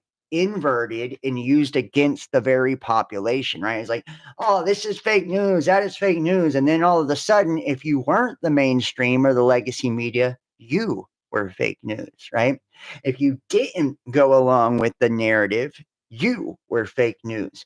You guys remember all the C-19 shit. They had doctors and experts and all these different people that were professionals that were extremely and overly qualified to give their opinions and diagnosis in particular events and situations that lost their jobs, their credibility, and all this because they were fake news. You guys will remember as well the deplatforming and shit like that happened during that time. 2020 in particular was my biggest year ever as far as content creation, but it was also the year where I sank like a fucking ton of bricks financially because of what the system, the attacks. I was deplatformed. My Discord server, I had fucking like 1,500 people on a private Discord server, and we would do private videos, which I have a new Discord server. I don't have that many people on there. And we'd have a great time having these private shows and conversations and open mics on it. And because I allowed people to freely post whatever they wanted to post on there, I was hit with medical misinformation, right? And they took my server away. You guys remember Adam Marfugel, right? Of Marfugel News. He had like a Discord server of like 20-something thousand people. Now imagine that. I remember him crying on his channel, and I'm not making fun of him. I know what it is to put in so much time, energy, effort to organically cultivate, right? A community like that without, paying for it and bots and having it fake, but having it being organic and real people. And he cultivated, over 20,000 something people on his server. And what it was used for, if you guys remember, his particular server was for prepping, right? It was for prepping. And we know that when we looked at the federal ICE agent that committed suicide, that took himself out, Pier 40 on New York, the 40-year-old, which the numerology, that and symbolism and that is, crazy. Who knows how real all of that was? Used a 40 caliber, Pier 40. He was 40 years old, right? In New York, he was a federal ICE agent, right? And he took himself out, talking about this plan.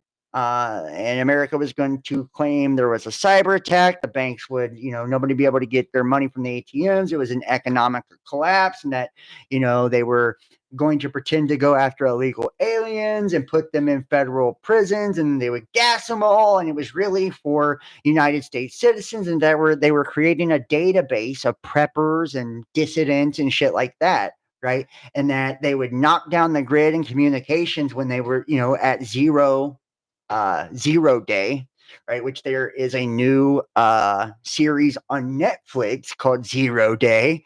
Go fucking figure, right?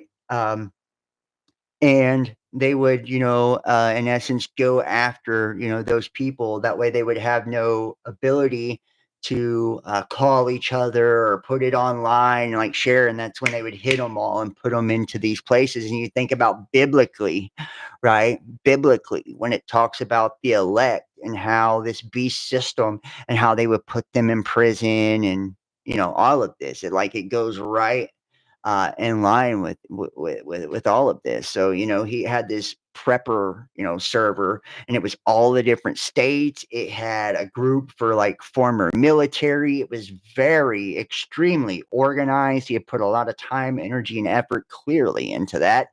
And they just, taking it right from him. So the massive, whoops, let's go back down here.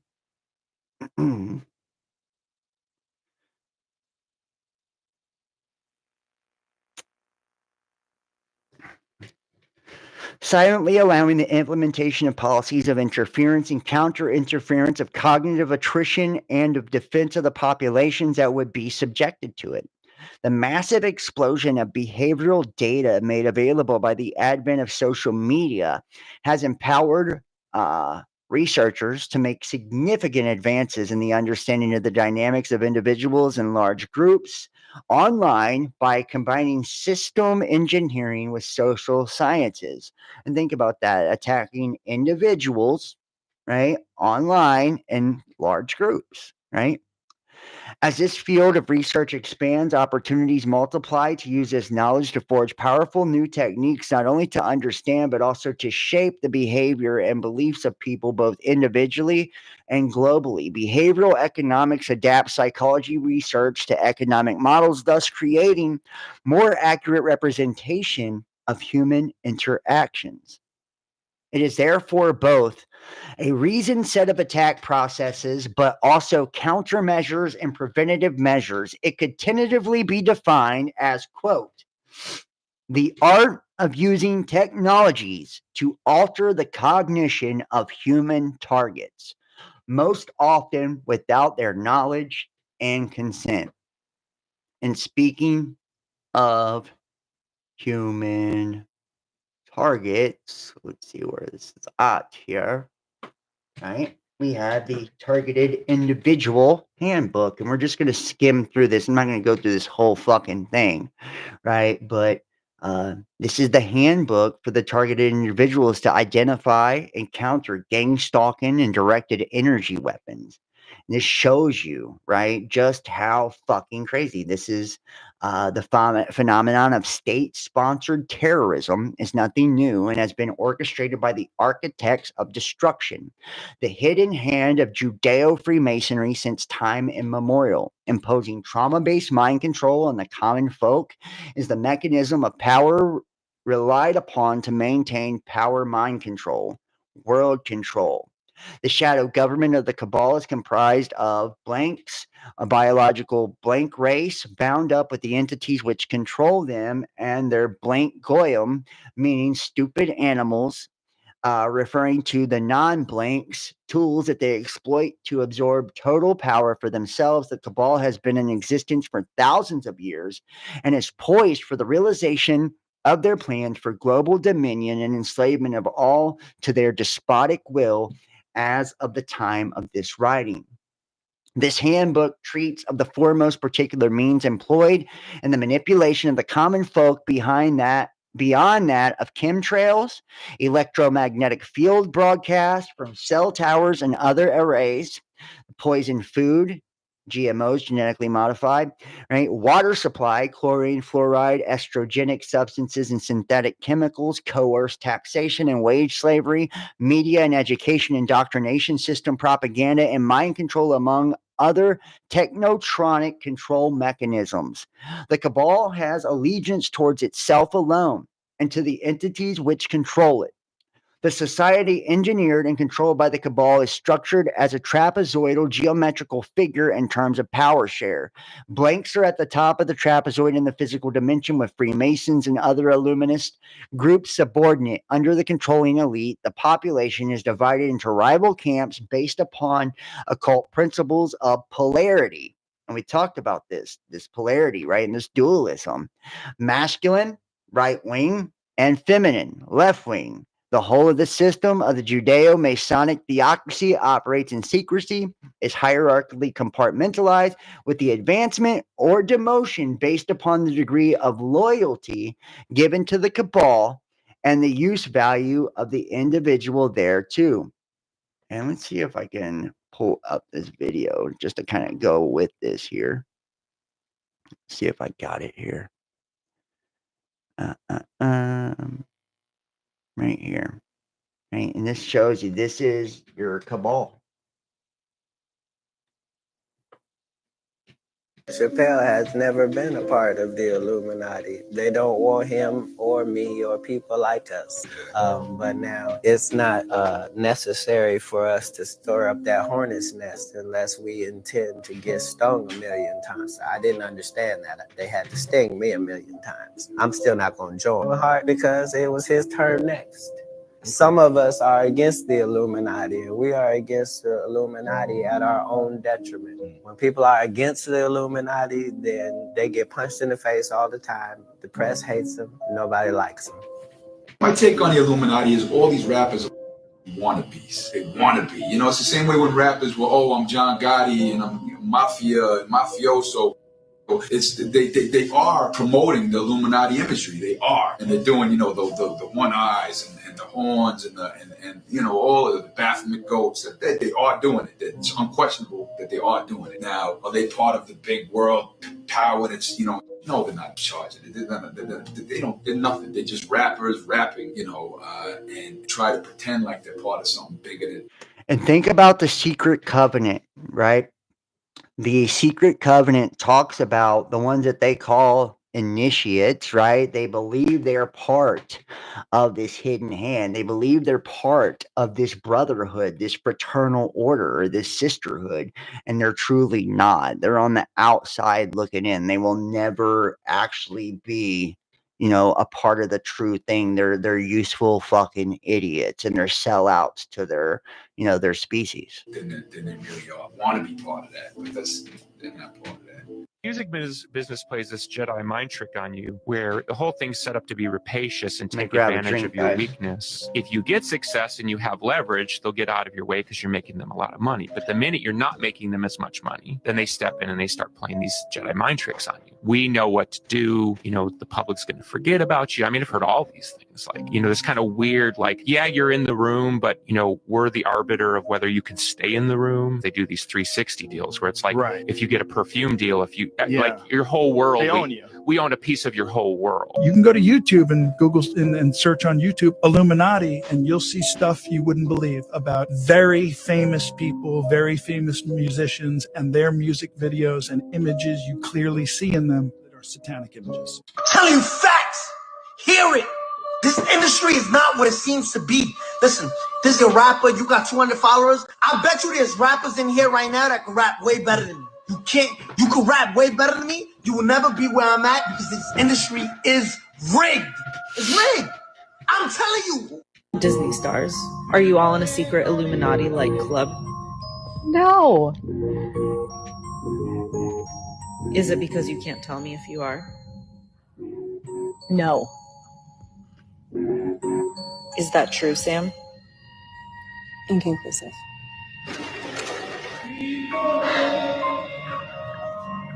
Can you imagine?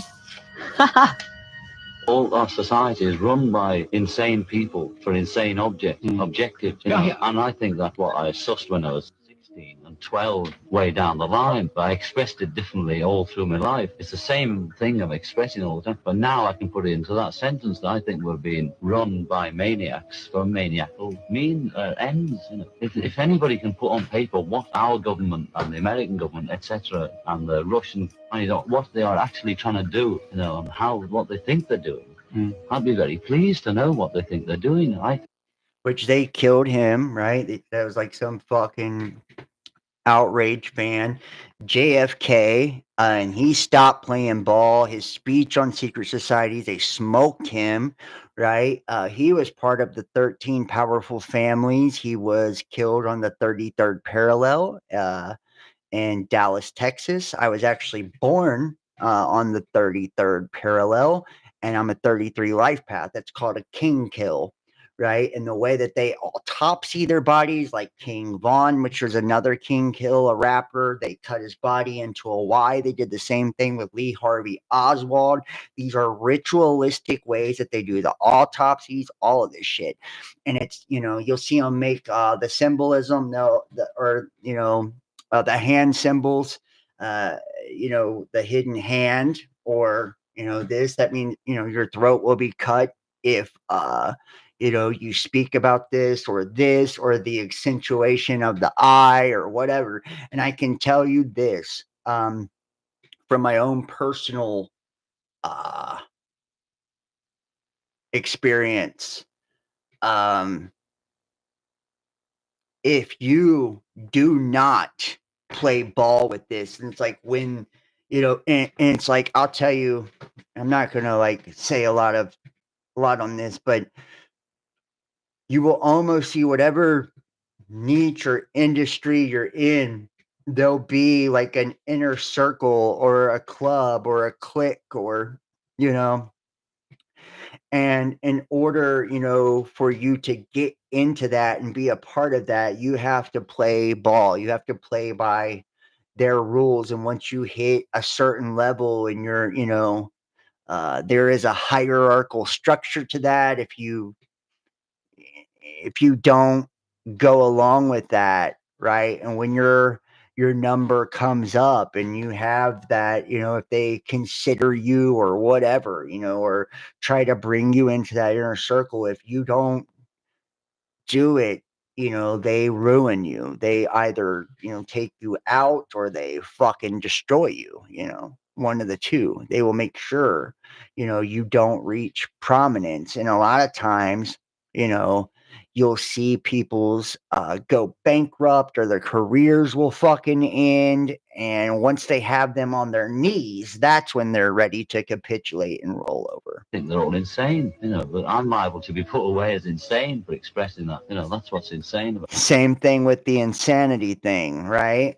If somebody starts to know too much or is coming out of line, they will put them on medications, say they're on drugs, just all these different, say they're acting erratic, then all of a sudden they've off themselves, they have aneurysms, ODs, all these things. Both of you guys had mentioned about the Illuminati and how hip hop sort of falls into the Illuminati trap. Can you talk about that? Yeah, I think a brother use anything in order to make it. He'll get out there and act like he's sucking or put on a dress and have a boo bear back at the house. It's all about profiteering at this point. You know what I'm saying? So it's like I take everything with a grain of salt. You know what I mean? As far as how deep I think somebody is. Now the influence on the people could be damaging. Have we sold our souls to the devil? How else can you explain us being here on the About a week, not today, bro, about a week ago, I sold my soul. But it didn't work out, and so I sold my soul to the devil. You were part of the Illuminati. Yes. No, I'm not. Did that come up as a lie when I said yes? Yes, that's true. Oh, that means I'm not. She you said, are both you a part of answers. the Illuminati? And I said, yes.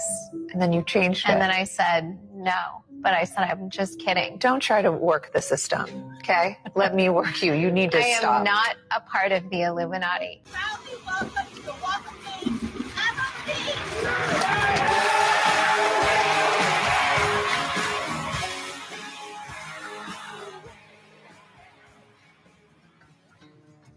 Ran into the devil, baby, only 20 bills. Spent the night in Utah and gave up. Who wants to pray to the devil with me? And this is where, too, we come into this whole aspect of, and it's wild. Not only do we have the MK Ultra mind control, right? And you got to think like scientists are like one of the top tiers of this pyramidal structure, right? The scientists are the sorcerers, in essence, right? Doing these mad scientist experiments. They are the magicians, right? That are casting spells on the masses. And then your stars, your heavenly host, your fallen angels, your stars, your celebrities, right, are also casting spells and hypnotizing the masses and their idols being worshipped. And then you get into this, the PDF shit, you know what I'm talking about, right? The PDF motherfuckers, right, that do things with the youngins. And that whole pizza shit. And then it gets into human and child traffic, right? The pizza and the chicken. And it gets into organ harvesting for the people that have been sacrificed, and it's a sick rabbit hole that this goes into. And that's where you get these giant rings of these people, right? And they're protected like, Diddy was and Epstein was and all of this, because they're orchestrating this whole ring, and where they have these people come to these islands or these private parties or whatever, and they're either drugged or whatever, and everything's filmed, and they're compromised by doing homosexual activities or with underage, or and this is to have dirt on them in case they, so they can have scandals to ruin their career and ruin their reputation. It's a character assassination. And if they talk, then it's an actual into them. Yes, we do consume each other's blood on occasion for ritual purposes. It is used for a reason. He's willing to just like cut his chest open with broken glass and be like, take my soul. From a living human body. The offer me human blood said it would take me higher than I'd ever been in my life. But I was kidding. I told him I'd just as soon have an ounce of so pure adrenochrome.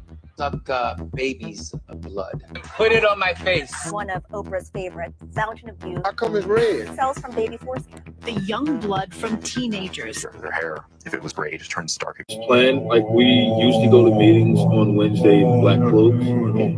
Draw like a big star in a circle. And the Wednesday thing too, you guys are gonna see. I'll show you the clip of the one I got 1.4 million views of that young girl. She's being interviewed for like a television interview or something. She's talking about Wednesdays and how they string up it's fucking mind blowing.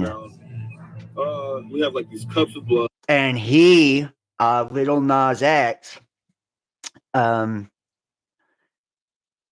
he won his last award, he wanted to thank the gay agenda, and it was showing like people that knew him from high school said he's not homosexual. This is just right. They are perpetuating these things for the masses. It's all brainwashing, and it's like, think about it. And it's not to say, and I have a lot of, and I hate, and I don't want to sound like a bigot or anything like that. Honestly, I don't. Or judgmental in any way, shape, form, or facet. And I don't care what your religious beliefs and ideologies are, your schools of thought is when it comes to this, your principles, whatever, right? You can do what you do. I do what I do, and I believe what I believe, and I keep my beliefs private as far as like certain things I believe. But I do have a lot of, and when I say a lot, there's a fair amount of transgender and homosexual people that watch this channel and are part of our community, and everyone is welcome, in my opinion, right? But this is what I'll say: it goes against Christian morals and principles, right? So, and if these people are raised in that fashion, it gets them to go against their own morals and principles, which is what I'm saying. They're basically controlling them and getting them to be at odds with themselves, as well as, they see it as this perverse thing against nature as well, right? Within these religions. But also, you think about it, if there's like a depopulation agenda, right? You can't reproduce if you're homosexual or, LGBTQ, you can't reproduce.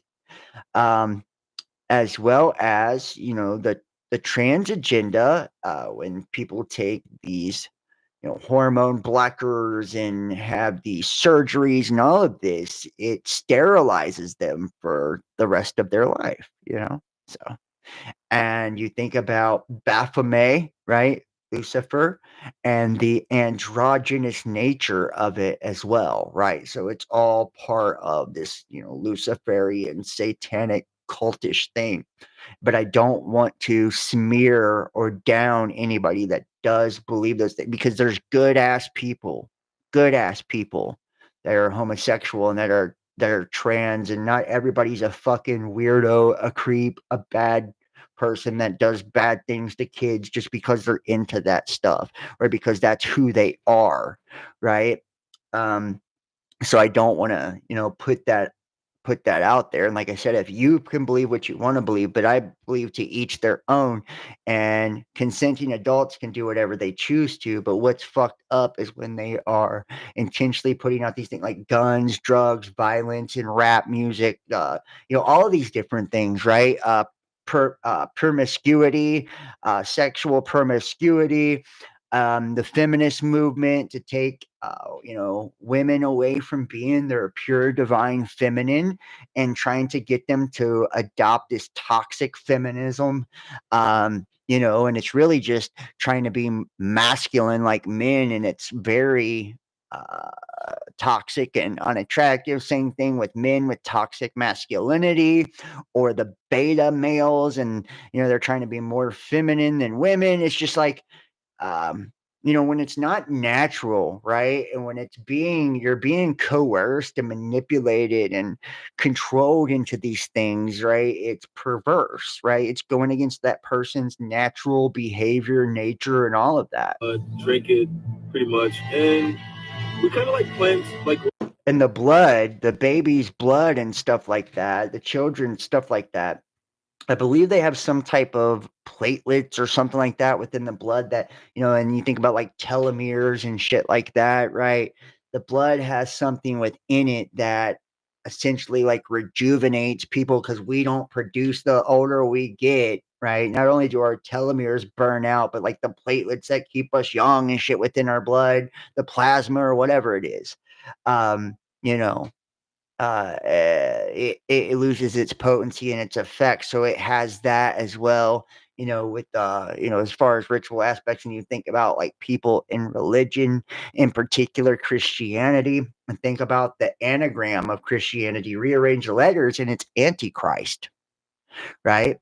And you're celebrating the sacrifice, right, of the Son of God, right? He's being tacked up, tortured on a cross, right? And it's made to be this beautiful thing, but it's like his moment, of sacrifice. Instead of like celebrating his overcoming and being resurrected from the dead, it's like it's graven images of him being tortured and dying, and then like all of the rituals that go within that. This is my body, this is my blood, right? It's very satanic in nature. World domination, like to make everyone gay and then like decrease the world population.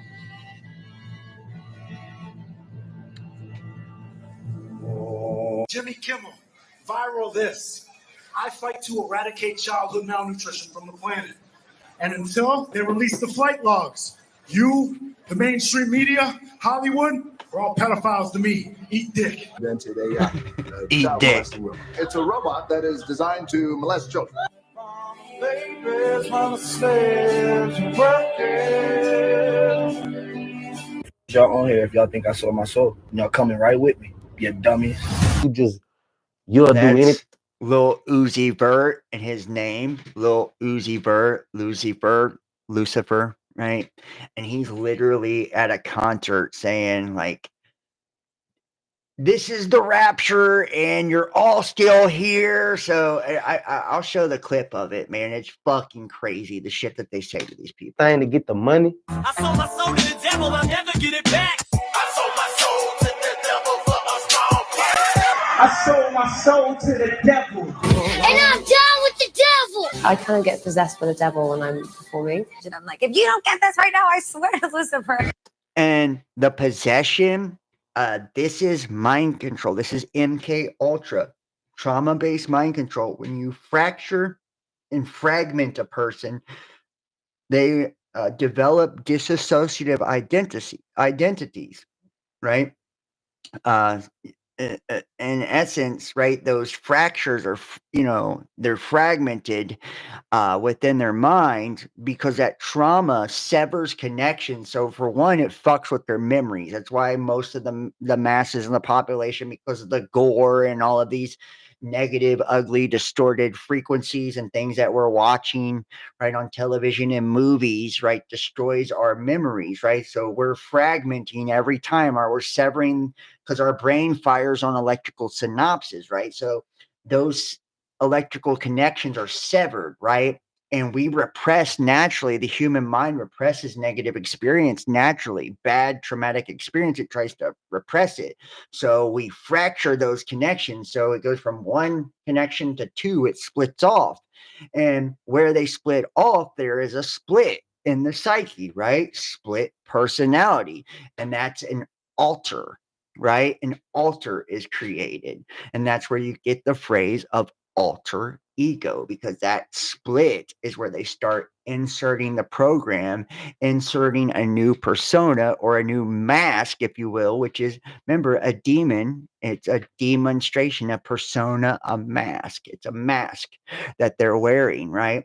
And it can be triggered through neuro-linguistic programming. They use certain words and hypnosis to program to invoke or evoke that demon within those people. It's very occultic in nature. What was your bargain? To get where I am now. The devil gonna make you do some crazy shit for that money. God don't want me to do this because this is what the devil wants you to go through to destroy yourself.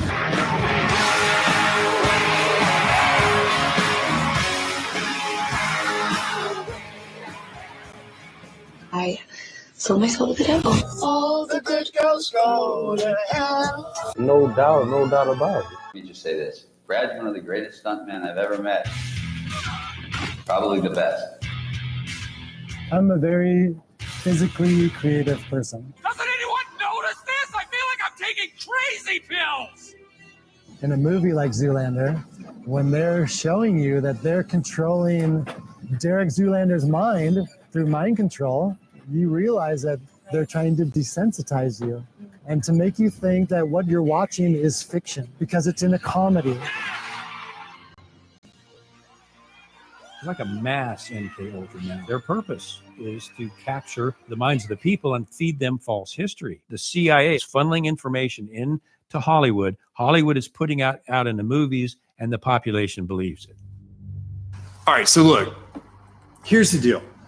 They have been desensitizing us since we were born. And I'll give you some examples. Let's start with the big one. Let's start with words we hear all the time and never even think about. Let's start with the word entertainment. To entertain. What does that mean? To bind or hold. To bind or hold what? An audience's attention. Okay, now let's take the word Hollywood. Where does that come from? Well, entertainment, mental mentality, to bind or hold your mind, right? Hollywood comes from the holly tree. And the ancient druids back in the day used to take the holly tree, make wands to weave spells, cast spells, or channel spells. And when they needed help, they would consult the magi's or the mediums of the day to help channel their spells to the population. We'll cut to today. What do we have in our houses? We have these black boxes. What are they called? TVs. But if you stop and you say the word television, A vision. And when you turn on that television, what do you get? What's the first thing that pops up? A list of channels. And when you turn on those channels, what's on those channels? Programming. They are programming you. They've been programming your whole life. You don't even know it. They do it with your music. They do it with your TV. They do it with your movies. They do it with your games. They have been programming us and programming you since you were little, and you don't even know it because you don't even question. Same thing on social media as well. And I've talked about this before. YouTube, right? You being the tube, right? The TV, right? Through the black mirror, right? Of the cell phones, right? And it's YouTube channels, right? And we're broadcasting, right? Content. So, and people are subscribing, right? Scribes, right? Subscribes.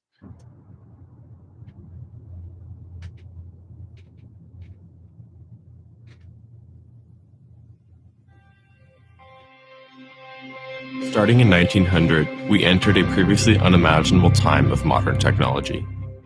Advances that allowed the rulers of this world to construct and direct our stories in ways we previously never imagined. As a result, new techniques to control the population were realized. These are the people from the companies that we have trusted to deliver us our news and tell our stories. These children are not just kidnapped and in some cases bred by families as a cash crop. What kinds of things went on in the family? Rituals in which babies would be sacrificed. There were people who bred babies in their family.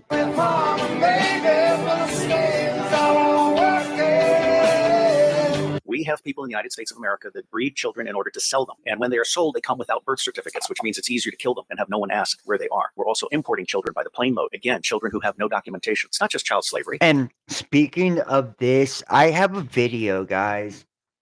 It's on one of my devices.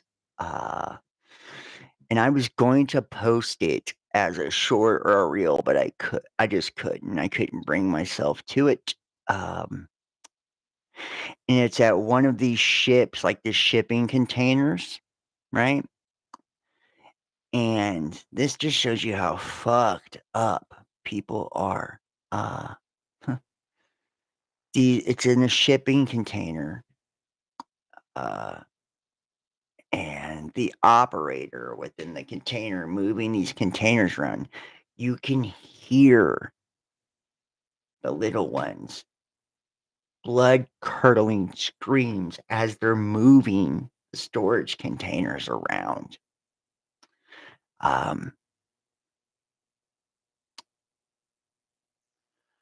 For one, I thought if I posted that on Facebook or whatever, they would slam me for it, like they do everything. So I didn't. And for two, it's just like I just can't. I can't. I can't even watch it or hear it myself because it just does something to me. So I don't want to glorify that or anything like that. So that's why I didn't bring it out for YouTube, even for tonight's video. But I'm telling you, this shit does go on, and it takes a special kind of evil to hear those, those little ones, and knowing they're inside that container and not doing shit. For child sex abuse, it's also child torture. Driver, child snuff industry, high-ranking government officials and military agencies orchestrate it. Was underneath the Getty. I was there for a cock party. So it's just like the head off, but still hanging on. And this is the girl that got me the 1.4 million views on Facebook, the one that's talking about it. She's talking about on Wednesday is the special day. Same thing with all these others, right? And she's talking about what they were doing to babies. And she talks about it so naturally. And she talks about how the social workers who are in it, and you can think of like in Pennsylvania and different states, like Child Protective Services, and how they've been caught up in this shit, right? It's just crazy. Okay. Yes, and then there's a big white bowl on the floor, and then the blood drips in, and then we pour it right here in a big silver goblet. Because you have adrenalized blood. From a living human body. You offered me human blood, said it would take me higher than I'd ever been in my life. I was kidding. I told him I'd just as soon have an ounce of so pure adrenochrome. Suck babies' blood. Put it on my face. One of Oprah's favorites, Fountain of Youth. How come it's red? Cells from baby foreskin. The young blood from teenagers. Their hair, if it was gray, just turns dark. You have the whole blood drinking ceremony of the satanic world. Yes. And this is from Isaac Cappy. If you guys remember, before he was suicided, which maybe we'll show a clip of him in a moment. He showed inside, one of these spas, footage inside one of these spas on his channel, and he exposed a lot of the people in Hollywood before they took his ass out. We do consume each other's blood on occasion for ritual purposes. It's also the use of children for harvesting body organs. And then you have ritual ceremonies and ritual murder, as well as incidental murder. I know the system. I've been a spy all over the world. I have created the Marine Corps Intelligence Command. CERN. I have trained. They say that this was not. Intelligence and People law don't know if that was representatives real or over not. 8,000 I've shown of that them video across before in the countries. past. Potentially hundreds of military employees and contractors who may have bought child pornography. And also with this as well, we know that this is also used to set up individuals. Also, they, FBI, CIA places on people's computers and shit like that, right? Online, but haven't been prosecuted or even in some cases investigated.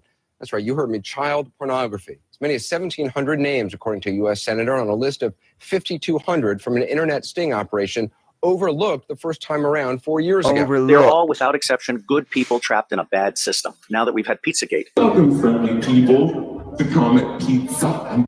And I've shown this video as well, right, from the Comet Ping Pong. And like I said, this gives transgenders and stuff bad names and homosexuals bad names, but some of them are predatory people, just like there's straight people that are just predatory people, right? And this person in particular is extremely predatory, and they're joking about young boys. And little boys. And children. We all have preferences. For example, which opened people's mind, is we could achieve an opening of the public mind. All of the United Nations organizations, the Boy Scouts of America, all of the child services agencies across the United States of America. There you go. Parents across this country need to be warned of the dangers of the Child Protective Services. Sudden and violent deaths of Miss Schaefer and her husband. And ultimately, pedophiles end up rising in the ranks and controlling those organizations. So that And an organization... think about Seth Rich, who WikiLeaks, right, with Julian Assange. Think about all of this, man. These people they don't make it when they play around with this. That initially started out in the service of children becomes an organization that is in fact hunting children. These children are so abused. I mean, we're talking rapes by the hour and so forth, that they reach their expiration date within 2 years. A child molesting robot. And then they're murdered with impunity, or they're ritually murdered if that's what they've been bred for. So, ouch. And hold on, let's see if I can show you. I got one more short one I want to show you here. This is just tell me this is just not fucking absolute insanity, right? On a level, like it goes from just one thing to the next, to the next, to the next, to the next, to the next, to the next, to the next, and it's all fucking connected. All connected. Okay, here we go. Yeah, there's no such thing as brain dead. And this is why I've always advised people against being organ donors, okay? When you go to sign up to be an organ donor, you go to the Department of Motor Vehicles and you see the brightly colored signs that say, give the gift of life.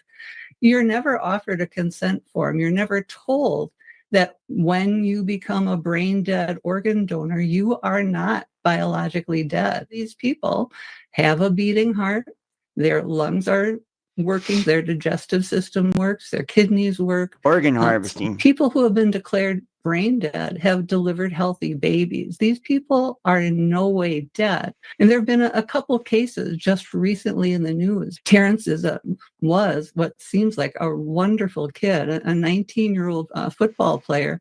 He was in a motor vehicle accident and in the goodness of his heart got out of his car to go check on the people in the other vehicle when a third vehicle ran into him and gave him a terrible head injury. His parents have shocking and horrible videos that they posted on social media of them begging medical professionals to come and help their son, all to no avail because he had been declared brain dead. The other case is the case of Amber Ebanks. She was a 23-year-old Jamaican business student in New York. So she drove herself to Montefiore Hospital in the Bronx. 10 days later, according to her sister Kay and Dr. Paul Byrne, who examined her, she was declared brain dead, though, again, she had a beating heart. She had lungs that were working. She looked like every other patient in the hospital that was getting better. And her family fought for her. They wanted care for her, but they were pressured almost every other day. Doctors wanted to remove her life support. The organ procurement team actually showed up the very first day after her procedure, even before she was declared brain dead, being interested in seeing her become an organ donor, which her family refused. Think about that. And this happened to my father as well. 2020, just a really crazy year for me. Like I said, I had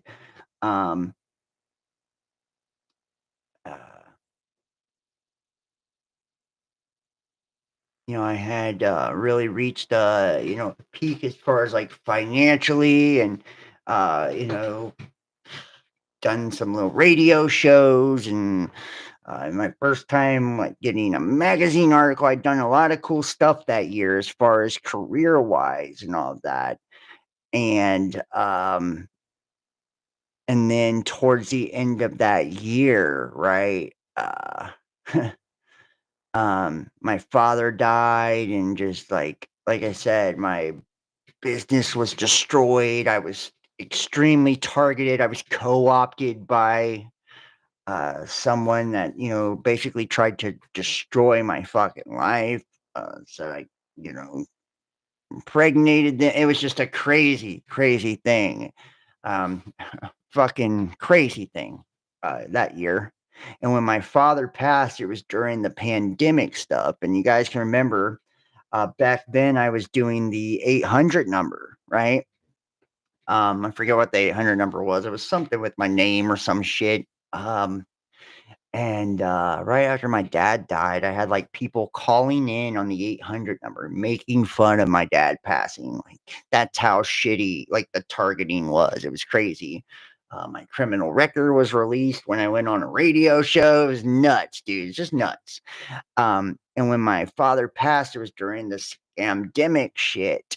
And remember, my dad was on kidney dialysis, and you remember with the NIH stuff and Fauci and what he did. And remember, he's been pardoned now by Biden. So nobody will ever get any retribution for any of what took place there. But, he got in major shit during HIV and all of that for remdesivir. And what it was doing, it was like the treatment was fucking right to folks, causing kidney failure. My dad was on kidney dialysis. We gave him the remdesivir and it took him out. And how many different people during those hospitals during that time was taken out as well? And what it actually did after the remdesivir, they put him on the ventilator, right? The ventilator, his lungs filled up with fluid and they collapsed and his heart stopped and his brain died. And they unplugged his ass in Ohio. They had to wait 72 hours. And the fucking minute they took him off of it, right? For just like this. And he was added to the number, added to the list of all the other people, right? And it was to, he went down as a COVID death, and it was to really add to the federal funding and all of that shit. And that's what went into the agenda of the jabs and everything. So like, it was, and I can remember, back then, before they took the Discord server, having people who worked in the medical field, right, being forced into all this. It was just a very fucked up time in history, a very shameful time in history. And a very hard time for me personally, what I went through. Yeah, so it was tough, it was tough, and it was tough for a lot of people during that, and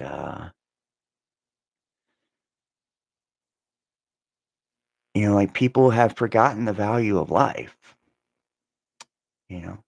This is when you'll take somebody out to sell their fucking organs, or your job is to protect little ones, and you're really doing it to track them down and go take them, and just fucking mind-blowing. And same thing, like I said, with like people that are part of communities as well. I had people that were part of my communities, people I thought were friends and all kinds of shit that were trying to handle me, co-opt me, mind control me, hex me, just doing terrible, terrible, terrible shit. And everybody who participates in these things, you got to think they're victimized too. They're victimized too. They get co-opted for a reason. You know, they either have committed criminal acts, criminal activities that, they have like prison or jail time over their heads, and that's how they get them to capitulate. Um, or uh, they are in fear of their lives or their families, or they owe a bunch of money. They're in trouble with, mobs and fucking criminal enterprises to where they're in danger, and it's like they're willing to do anything to save their own skin, to save their own ass. It's not always because they belong to some fucking cult or secret society. Sometimes they've just been co-opted, right, themselves, and have been put in a place of total danger, the people they love in danger. And people are cowards. People are fucking cowards. They truly are. They are cowards. They would, rather than them take it on the chin for the things that they've done, the criminal acts they've done, or pay what they owe, or right, like face their consequences for what they've been involved in. And not all of them done things bad. Some of them just were targeted, just like others. But rather than them take their licks, they would much rather save their own skin by sacrificing yours.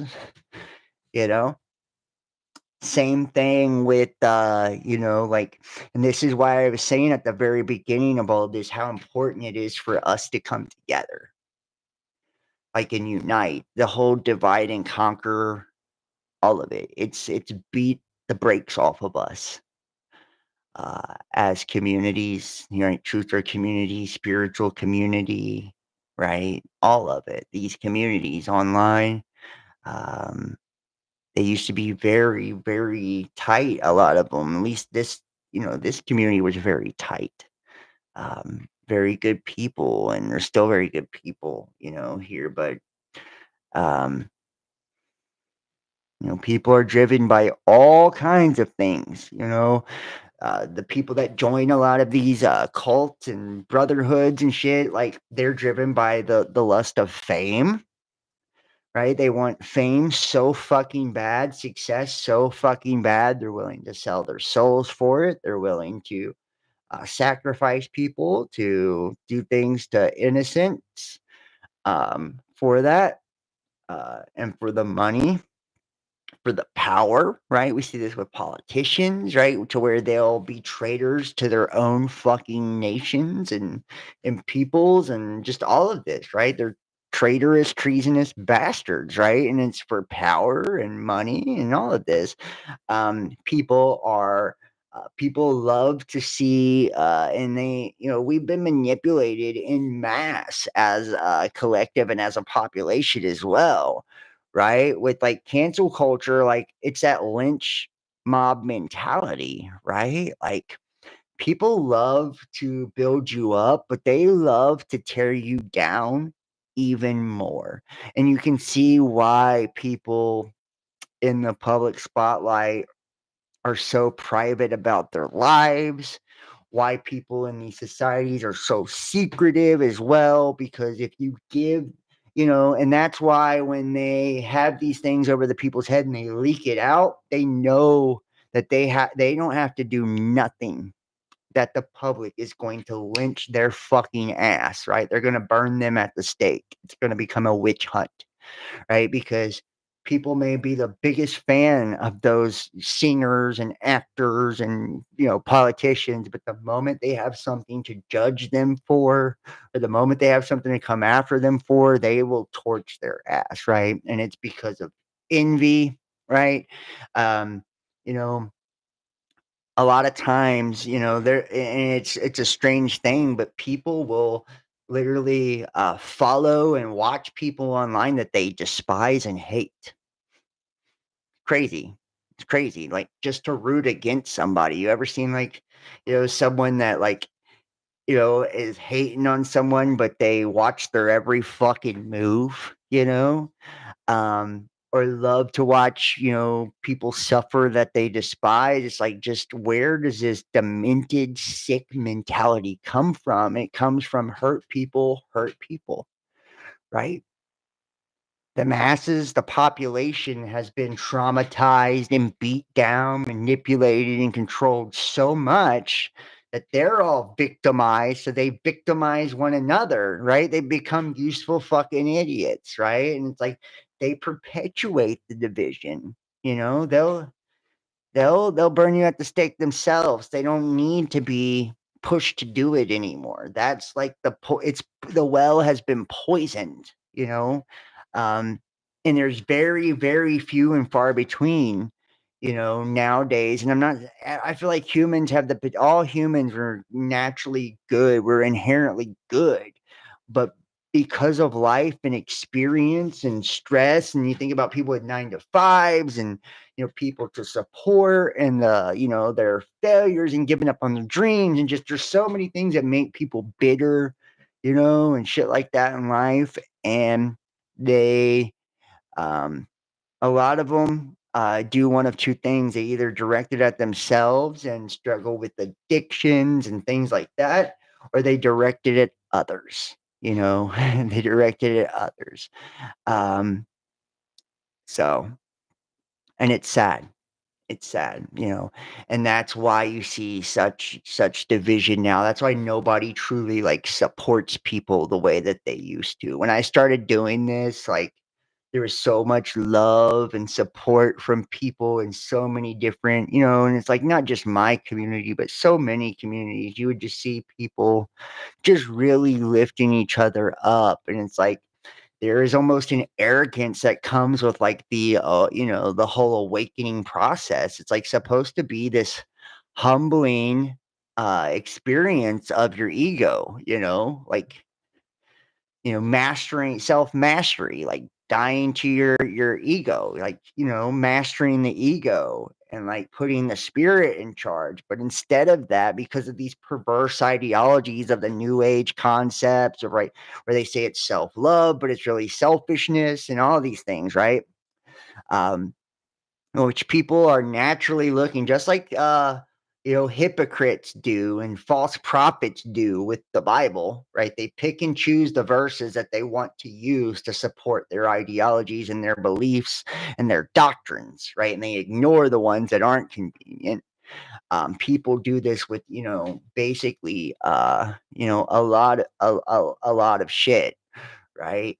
They use things to support their horse shit, their bullshit, and excuse the things that they do in life so they can continue to never change. And it's like people will use spirituality to bury their heads in the sand.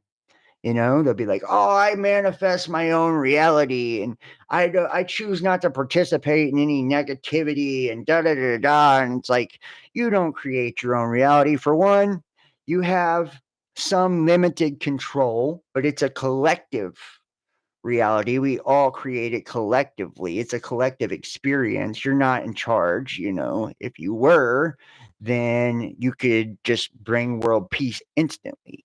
But it's really an excuse for them to go back to burying their heads in the sand and, to be selfish and self-centered and say, well, if it don't affect me, then I don't give a fuck, And that was the thing about all the COVID shit. A lot of people were directly affected, and it woke a lot of people up because they couldn't ignore it anymore. Like I said, most people will put their heads down, and if it's not happening to them, then they could care less, right? It's like if they're not suffering, if it's not at their front doorstep, if it's not affecting them directly, they don't give a fuck. Whether it's human trafficking, the PDF motherfuckers with the pizza and chicken, ritualistic abuse and sacrifice, and all of these things, right? The technologies, all of it. People are not up in arms about it because they don't feel like they are directly affected. And a lot of them, It's the arrogance of the ego. It's like, oh, well, they're not mind controlling me. I make my own choices. I make my own decisions. Nobody's manipulating me. Bull fucking shit. Bullshit. They're getting us all. We're all fucking programmed. We've all been indoctrinated from fucking birth, right? Through our school system, our religions, the programming through the television, pop culture, music, movies, the whole nine. Fashion, all of it, you name it, including our peers and friend groups and social structures, all of it, you know? And you can either become one of those weirdos that completely abstain from everything, you know, and that's a hard thing to do because then you punish yourself and become an isolationist yourself, and that can create bitterness and change a person's personality and character and really turn them cold, and detached, and that's not a good place to be. You know, or you can educate yourself and see, you know, what's being done and understand it all, and you know, and you can pick and choose on how, you know, you respond. And that's the key to mind control and all of this. It's like they are choosing problem, reaction, solution, right? They create the primer, the problem, right? And anticipate the reaction. So they come in with the solution. So instead of being reactive to everything that's taking place in your life, like you jump back in the driver's seat when you no longer become reactive to the things that are taking place, when you no longer allow fear to dominate you, when you're no longer being willfully ignorant to the things that are going on in the world, when you're no longer only concerned with yourself and your immediate sphere of influence, and you're thinking about others, you're being selfless. I've talked about this before. If you think about God, omnipresent, right? Creator of all things, most powerful spirit in creation, gives manifestation to all of creation, the ineffable, inexpressible creator of all, source of all. You know what it is? A slave to all of us and everything. It's constantly serving, right? It's never being served, right? And in essence, that's, you know, when we build ourselves up with our learning and the refinement of ourselves and, you know, self-mastery. And I'm not saying I'm there. I'm not there. Not even fucking close. I'm always a work in progress. And I'm always learning. I'm always trying to, you know, and I have ups and downs and struggles, and we all do, you know, but I try not to fucking, you know, look at others and, you know, feel I'm above their struggles, or, you know, like you just got to run your own fucking race and try to be the best version of you that you can be, and know that, you know, as long as you're doing your very best, then you can't fail. You can't fail, right? You can't fail. And it's like using our gifts that we're blessed with, no matter what we're blessed with, whether it's the gift of, you know, speaking, our minds and learning and teaching, or, you know, we're blessed with, you know, wealth and money, or fucking musically inclined or artistically creative, whatever it is. You know, you're a kind, loving person that makes people feel warm and welcome and at ease. Whatever your gift, your blessing is, that is your calling, that is your purpose, and it is meant to be used not to just serve you, but to serve, you know, humanity, you know, to serve each other, to make the world better. And if we all did that, imagine the type of world that we would live in. Imagine, you know, how beautiful of a place this would be. You know, it would be a world I think all of us would truly love to be a part of and love to experience. You know, it would. Um, okay, we've been going for a minute. I'm gonna cover one or two more things. You know, I feel like I really need to. I know I'm kind of been on a rant here, but it's like there's so much. There is so fucking much. Killer robots, UN vote should spur treaty negotiations. Think about this shit. Fucking killer robots. Hold on. Let's see here. Killer robots. And this is how the shit is here, guys. Like, this is the world that we're walking into. This is the world that they're creating for us. And I know I'm going to have to do a part 2 to this one. I've got a couple part 2s I'm going to do. I want to show you, right?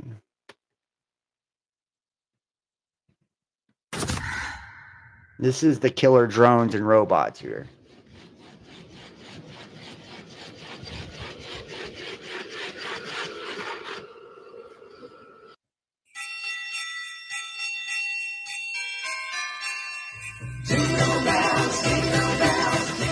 And they're trying to make it cute, right? How cute, right? How cute. Faster than a human. Here we go. Here we go. Customer pilots directed almost 3,000 precision strikes last year. We're super proud of it.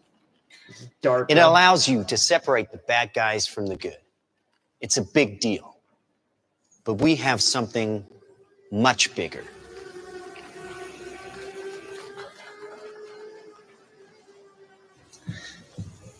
Your kids probably have one of these, right? Not quite. Hell of a pilot? No. That skill is all AI. It's flying itself. Its processor can react 100 times faster than a human. The stochastic motion is an anti-sniper feature.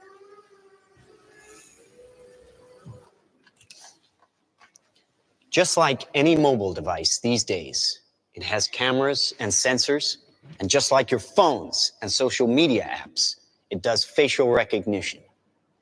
Inside here is 3 grams of shaped explosive. This is how it works.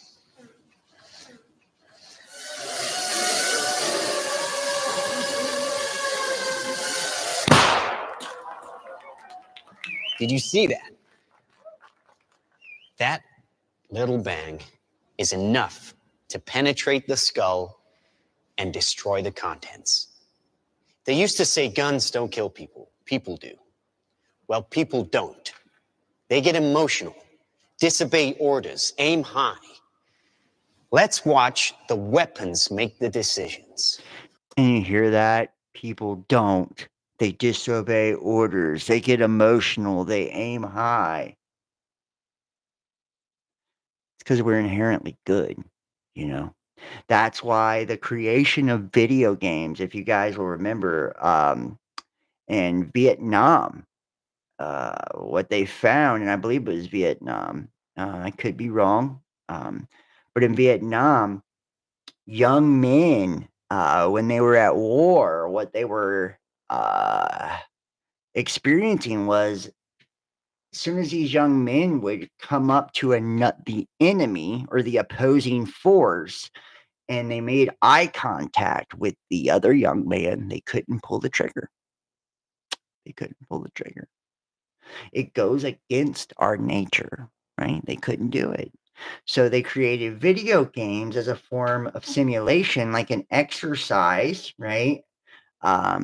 To train your brain and your reflexes to be able to do it without emotions. And now think about our children today, generations today, right? With Call of Duty and all these extremely realistic simulations and video games, right? And extremely graphic. Think about how cold-blooded the generations are now too, right? There's no empathy, right? You ever see like the videos of like kids jumping other kids and just beating the dog shit out of them? Or when people get hurt now, instead of helping other people, what do? They pull out their fucking cell phone to film it instead of helping others. It's just, we're incredibly desensitized. Now, trust me, these were all bad guys. Now that is an airstrike of surgical precision. It's one of a range of products. Trained as a team, they can penetrate buildings, cars, trains, evade people, bullets, pretty much any countermeasure. They cannot be stopped. Now, I said this was big. Why? Because we are thinking big. Watch. A $25 million order now buys this. Enough to kill half a city. The bad half. The bad Nuclear half. is obsolete. Take out your entire enemy, virtually The bad risk-free. Just characterize him, release the swarm, and rest easy. These are available today. We have a distribution network taking orders from military, law enforcement, and specialist clients. The nation is still recovering from yesterday's incident, which officials are describing as some kind of automated attack, which killed 11 U.S. senators at the Capitol building. They flew in from everywhere but attacked just one side of the aisle. It was chaos. People were screaming. You can see high windows, very small, precisely punctured to gain entry to the building. What did you do for the victim? I just did what I could for him.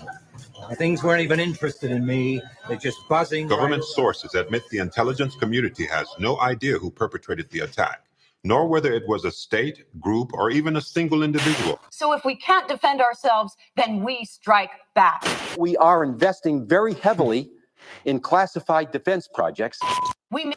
Yeah, so think about this, and let me show you one more here. Let me show you one more here.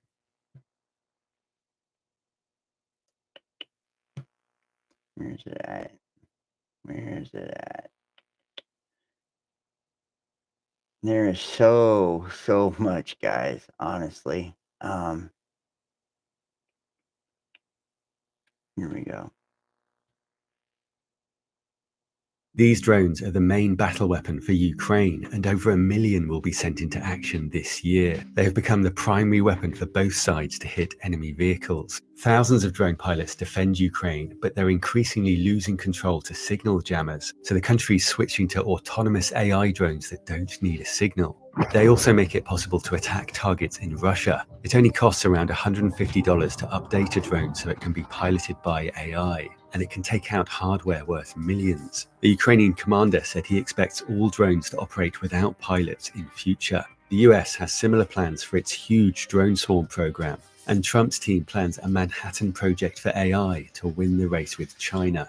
First, here are the new US robots increasingly powered by AI. The Manta Ray autonomous submarine can carry large payloads and recharge itself on long missions. It's likely intended to defend Taiwan, which makes the world's AI chips, from huge fleets of Chinese ships. The US is also spending $1 billion on swarm drones. They want to hit 1,000 targets in a day with or without control signals, and they're experimenting with allowing drones to rewrite their own code. The idea is to counter China's advantage of scale. It has far more men and missiles, though it's hard to ignore the problem with this. Russia quickly responded to Ukraine's success by building more drones itself, and China will do the same with its much larger manufacturing base. So the real advantage is superior AI, from planning missions to coordinating attacks. Some drones will act as decoys and take out air defenses, while others focus on primary targets. With huge numbers of drones all communicating and reacting to live data from multiple sources, attacks can be incredibly sophisticated.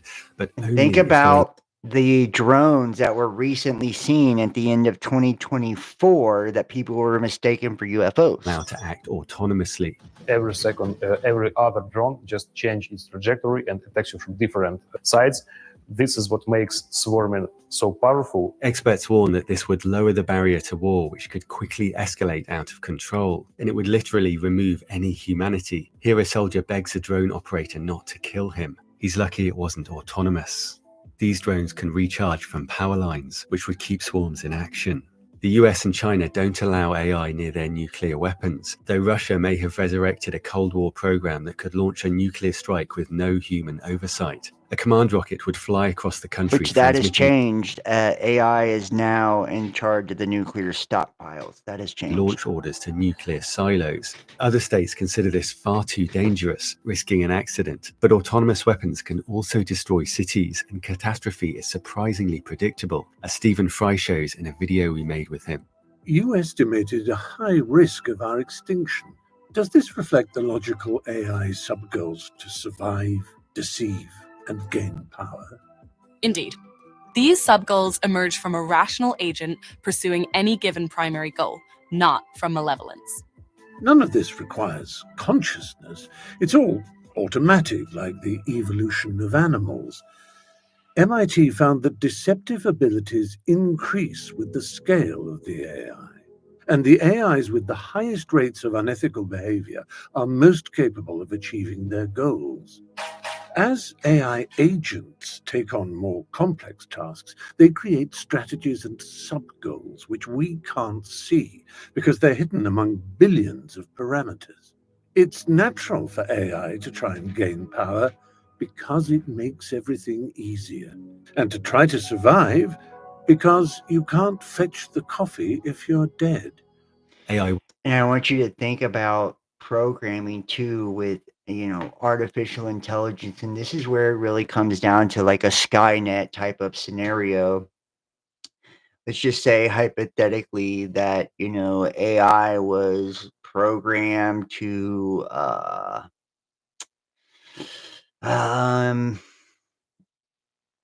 create world peace or something like that.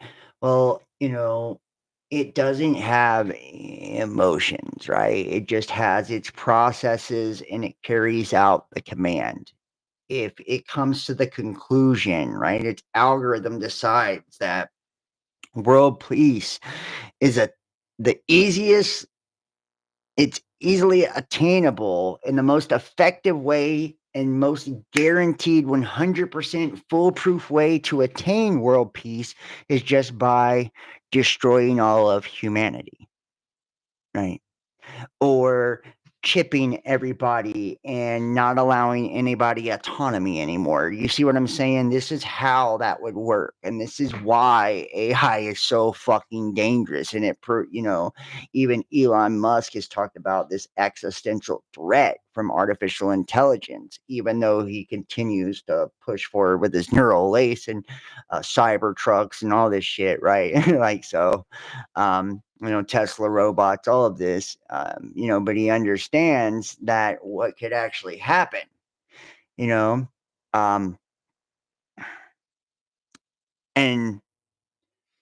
there's really, because of the way that technology is being expedited and it's continuously growing, quantum leaps, right? In speed and processing power and, all of this, right? It's outgrowing our ability to regulate it and restrict it and rein it in, Won't just dominate the battlefield, it's also taking over the economy. And that's driven by a race to create AGI that can do all knowledge work. ChatGPT has scored 98% on the same 50 questions that doctors have to answer to get a medical license. Doctors only have to get a 60%. Yeah, and the average score is a 75%. Quite frankly, I wasn't expecting the models to do as well as they did. When AI becomes more reliable, it will transform healthcare with cheap, immediate, unlimited advice. But if AI can outperform doctors, what about the rest? And this would be, we already have the Internet of Things, the Internet of Bodies, right? We are walking into this hive mind. And I want you to think about AI too. There is this premise, right? And it's a theory. It is called Roko's basilisk, right? And Roko's basilisk, and think about this. This is the crazy fucking experiment here. Roko's basilisk is a thought experiment which states there could be an otherwise benevolent artificial superintelligence, AI, in the future that would punish anyone who knew of its potential existence but did not directly contribute to its advancement or development in order to incentivize said advancement. It originated in a 2010 post at a discussion board of Less Wrong, a rationalist web forum. The thought experiment's name derived from the poster of the article, Roko, and the basilisk is a mythical creature capable of destroying enemies with its stare. You can see it's basilisk, I guess. While the theory was initially dismissed as nothing but conjecture or speculation by many Less Wrong users, Less Wrong co-founder Eliza Yudkowsky considered it a potential information hazard and banned discussion of the basilisk on the site for 5 years. Reports of panicked users were later dismissed as being exaggerations or inconsequential, as the theory itself was dismissed as nonsense, including by Yudkowsky himself, even after the post discreditation. It is still used as an example of principles such as Bayesian probability and implicit religion. It is also regarded as a simplified derivative version of Pascal's wager, right? So I want you to think about that. Roko's basilisk, right? This is this fucking, version of AI, this super AI intelligence that says, and speaking of AI intelligence, Grok and Elon, right? And Grok says that Elon and Trump deserve the death penalty, which is Twitter or X's AI, right? That this Roko's basilisk, think about this super intelligent AI, and I have one more clip. Let's see if we can find this clip. Super.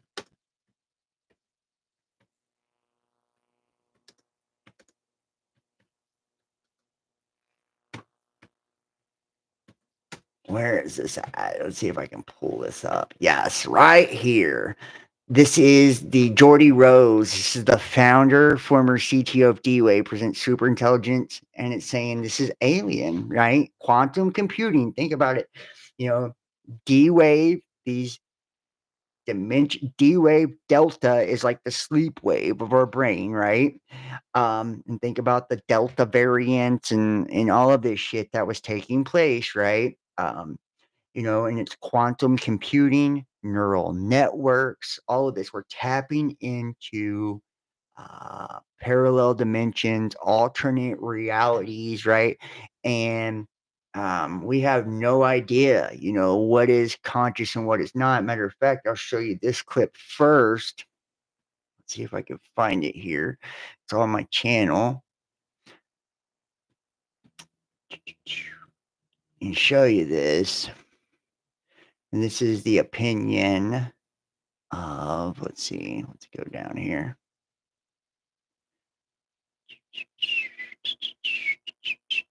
This is, wait, right here. No, this is not her. I actually had it as the clip for the beginning of today's video. So, what's her name, guys?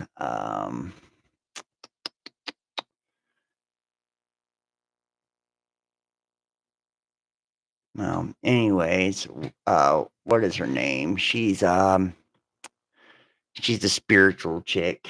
Her right here. I can't even think of her name right now off the top of my head. My brain's getting fried. It's getting a little too late. But we'll go here, and she talks about how AI, everything comes from consciousness, and that, we're basically playing with fire. I'm gonna just pitch this idea. Some of you may have seen me talk about this before, but we have this problem here that we don't think big enough. We've got all of the ingredients to create this massive, massive thing in Vancouver, and the spark is not being lit. So I implore you, if you're entrepreneurs, people who are thinking about what you want to do, think bigger, because we don't think big enough around here. Okay, so my previous company was D-Wave. I'll just show you a couple things. We built what are still the world's only quantum computers that you can buy. And the company, D-Wave, has been doing this. Thanks. I didn't really have much to do with it. And a lot of interesting things happened to me over the years there. I got sent pajamas. a whole bunch of stuff. You know, there's lots of interesting things that happen when you build something like a quantum computer. But just as an aside, because I thought it was funny, one of the interesting things that's happened from the D-Wave story is there's this gigantic conspiracy that's arisen on the internet that goes like this. So D-Wave builds quantum computers. The way that they work, if you know this, how this works, is one of the interpretations. And I want you to remember too, D-Wave, right? These cubes are kept at sub-zero temperatures and underground, and the dimensions are 666 of the cubes. They're black cubes, right? This dimensional wave computers, right? Neural networks, quantum computation, supercomputers, super AI, right? And this goes along with fucking CERN, right? And all of this shit. This all connects to power this, and this is happening on a large scale, right? A large scale. DARPA, DOD, launching of these fucking satellites and Starlinks and graphene and, you know, mRNA and everything is created. The World Wide Web, hydrogel, right? You know, biotechnology, nanotechnology, all of this, nanoparticulates, chemtrails, and these metals within everything to block out the sun, shielding the sun, keeping us from being able to ascend and awaken, right? And also refracting this light back into, you know, the earth and refracting the sunlight away from the earth, shielding the earth. And, you know, this, and we're in this solar maximum at the end of the age, which I've talked about this before, how solar energy has the ability to shift consciousness. It mutates DNA, this radiation does, which allows us to genetically mutate, right? And alter our DNA for the next phase of humanity. Well, they have decided what phase we're going to, and it's an artificial phase, right? The transhumanist phase. This is the Aquarian age and where we're going, right? With 5th generation technology, 5G, all of it. I want you to think about all of this, right? Genetically modified food, everything, right? Designer babies, all of it. CRISPR technology, all of it, right? CERN, and they're, you know, they're doing these rituals with Lucifer, and it's all satanic. It's this black cube worship, and it's this satanic ritual abuse and MK Ultra neuro-linguistic programming, right? And it all seems so alien, right? Alien, and just not, it's anti-human. Anti-human. Put it all together. Put it all together. Is that you tap into these parallel universes and they do computations. Sounds really weird, but what's happened is this idea has been hijacked to describe something called the Mandela effect, which is this thing where the past changes. So think about something you know to be true from the past, and then imagine you went out on the internet and you can't find it at all. It's not there. It doesn't match with your experience. So these people think that D-Wave is responsible, and CERN. And of course, the quantum key to the abyss. And maybe they actually are, right? Maybe this is changing our timelines, you know, changing the simulation, altering the simulation. Maybe these super intelligent, you know, alien species, right?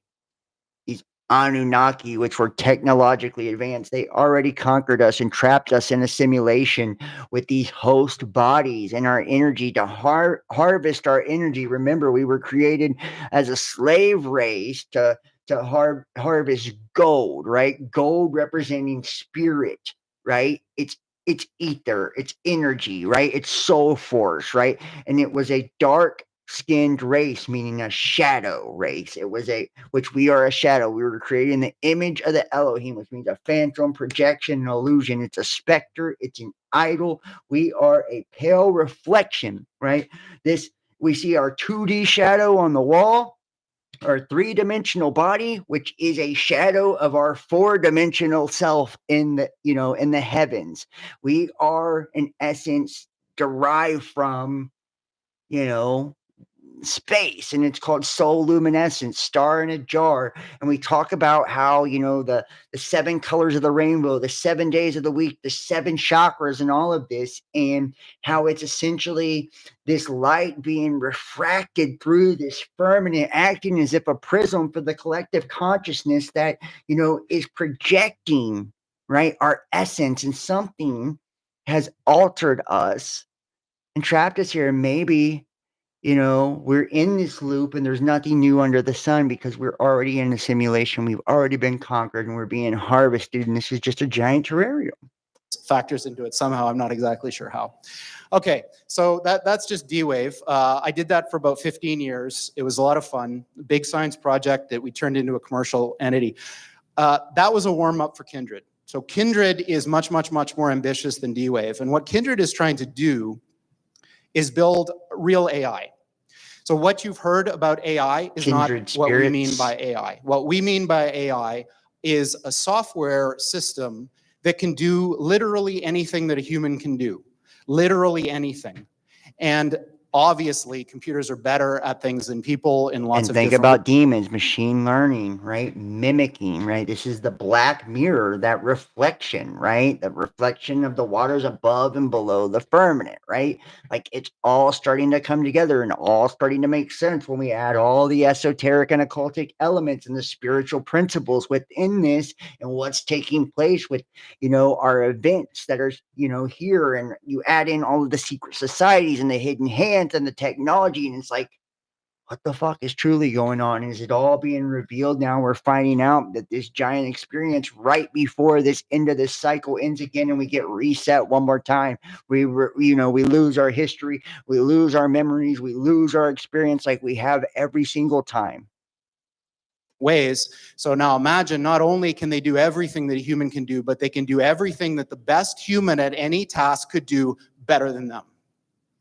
So imagine there was the mental Olympics of the 100-meter dash, and Usain Bolt is the fastest person. Now imagine that's some kind of a mental thing, like writing a novel or writing whatever. Imagine now that the thing is so much faster than Usain Bolt, like for example, it's a spaceship, yeah? It's still doing the same thing, but it's doing it so much better because we're limited, because we're people. So what Kindred is trying to do is solve this problem. How do you build machines that are better than people at everything? Now, there's a mental block that we have here when we think about this. Because when you think about that, one of your questions might be, for example, what are the applications of this? So imagine this. Imagine for $10, let's say, I could build a machine, like a little robot that had fingers and eyes and all that. And it could do your job better than you, no matter what it is. And I could sell that to your employer for, say, $15 and make a profit, instead of having to pay you $100,000 a year. Now imagine that was true for every single job. So that's what we're talking about here, is a complete and utter transformative. And not just thinking about transformative, it's making human beings obsolete, right? And the neural lace increases the broadband of our minds, right? And there's even articles talking about how neural lace allows us to compete with AI. This is us becoming cyborgs or cybernetic organisms, right? This is Skynet. This is us transitioning into this age of transhumanism, right? Where these skin suits and this flesh, right? It no longer is going to be able to cut the cake, and there will probably even be a agenda, you know, robots policing things. You know, AI is already able to write prescriptions and shit like that, in charge of the nuclear stockpile. Imagine if it's making laws and all of this. See where this is going, right? To where we become outdated and we're required to get in tune with the singularity, right, of this artificial intelligence, and to plug into this. And this is truly Roko's basilisk, right? If we don't capitulate and be a part of this, it would essentially end us all. And think about the prophecies of the Antichrist, right? And, you know, I want you to really consider, right, the prophetical aspects, right? Israel's 70 years, the beast of Daniel, right? The abomination that causes desolation, King Cyrus, Nebuchadnezzar, right? Trump, Pence, right? The trumpets, all of this with Trump, the king who was, but was not, and is yet to come, right? And Elon Musk, and how his babysitter said that he would bring in the mark of the beast, but he wasn't the Antichrist. He would just be the guy with them, right? And how many people believe, and that he would take a fatal wound to the head and live, and just all of these things that are happening in the last president shit, and how it's all kind of seem to go together, and it's all kind of seeming to make sense. And it's like, and we manifest and create these things, and we've been fed these stories to create this reality, this prophetic reality. So we bring it all into fruition. And this is the ultimate culmination in the grand finale of humanity as we know it, as we shift into this age of deception, this mark of the beast, which is us worshiping the image of the beast. And is it the image as far as ourselves, right? Or is it taking these chips or this mark or this transhumanist and worshiping the artificial intelligence? Change. Because it gives life to the image, remember. So it's something that was lifeless. That of the likes of which has never been seen before in the history of humanity, making the Industrial Revolution look like a little tiny blip on the path that humans have taken from when we emerged from the ooze a few billion years ago.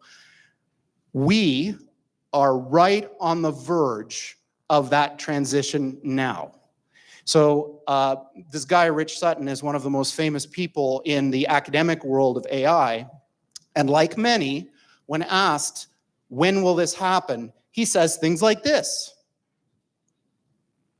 25% chance within 13 years of this thing that I'm talking about. You know, when you think about what you read on the news, you know, CNN, BuzzFeed, whatever, they're all kind of the same nowadays.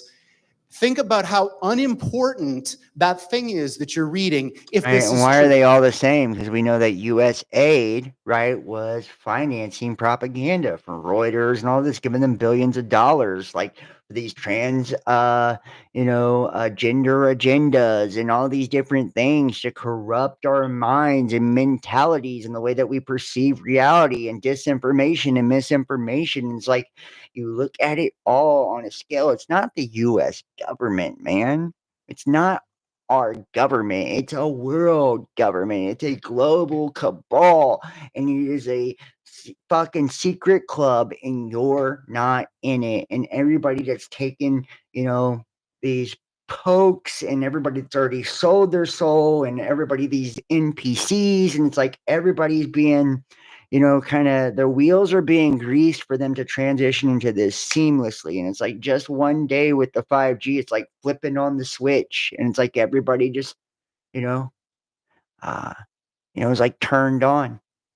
And we already know that, they can read brain activity, manipulate brain activity and emotions, and read our minds and our thoughts. And like I said, they even have drugs like MOIA that, is legal from federal agents to use against illegal aliens and illegal immigrants and against domestic terrorists, right? People that they deem a threat, which, makes them hallucinate and fucks with the neurotransmitters of their brain and allows them to be suggestible for programming, mind control.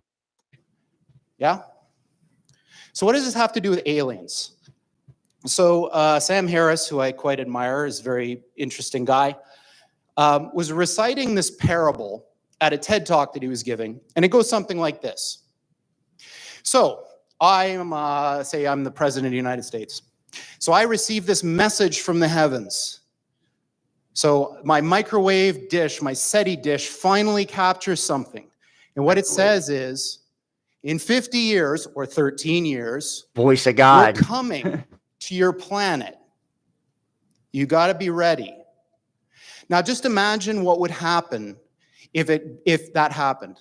A super intelligent alien race beamed down a message to all of us Earthlings saying, we're coming July 13th, 2030, and boy, you better be ready because Agenda the mothership 2030 is landing right on the front lawn of the White House or wherever you wanted to land on that day. The amount of resources that would be marshaled to try to figure out what to do would They would encompass the whole world. AI is just like that. And think about Ronald Reagan and how he talks about, when he done the Star Wars and nuclear weapons, in space with the satellites, how he said, that, we would, a new world order, it would take an outside alien threat to bring the entire world together, and all of this disclosure and shit that's taking place. Is this the final fucking Project Bluebeam, right? This holographic projection of something to get us all to bring it all together, the final act. So when this thing that I'm talking about happens, it's going to be exactly the thing that you're thinking about those super intelligent AIs. So the one thing I can tell you is they're not going to be like us. So alien means, different. These things that we're building are not going to be people. They might be really smart, they might be really good at all sorts of different things, but they're not going to be like us. They're going to be aliens. And they're going to be, I'm sorry to say, way smarter than every single person in this room in ways that we can't even comprehend. So this, of course, triggers a lot of alarm. One of the guys who talks about this is Elon, who said, "Ooh, Elon Musk, with artificial intelligence, we are summoning the demon." All those stories where there's the guy with the pentagram and the holy water, and he's like, yeah, he's sure he can control the demon. Doesn't work out. This is Elon Musk, the guy bringing Neuroethics. This is the guy, right? Like, dude, it's perfect, right? The whole shit is just unrolling and unveiling itself, like in this perfect story being orchestrated, and it's like, you can't make this shit up. Says things like this, like, when you do this, beware, because you think, just like the guy in the stories, that when you do this, you're going to put that little guy in a pentagram, and you're going to have your holy water out, and you're going to wave it at the thing, and by God, it's going to do exactly what you say and not one thing more, but it never works out that way. So this is an attitude that some are having, this emerging alarmism about the way this is going to go. But these words, demons, doesn't capture the essence of what's happening here. I don't know if any of you are turn-of-the-century weird fiction fans, but there's this guy named H.P. Lovecraft, who's a very famous American weird fiction author. And he espoused a... And we did a video, and I want you to, like, for some background on some of the things that we've talked about tonight, check out, I don't know if it's for donors only, and patrons and shit like that. I may have made them public, but I have my Necronomicon playlist where the H.P. Lovecraft and the old ones and all this, I have my Gateway Experience playlist,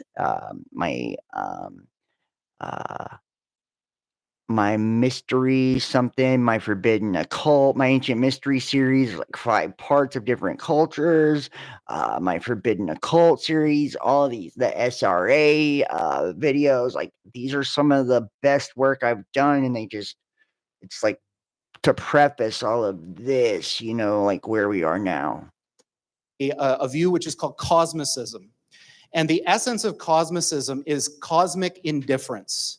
So what he was saying is basically, yes, there are these massively intelligent entities out there, but they're not good, they're not evil. They just don't give a shit about you even in the slightest. The same way that you don't care about an ant is the same way they're not going to care about you.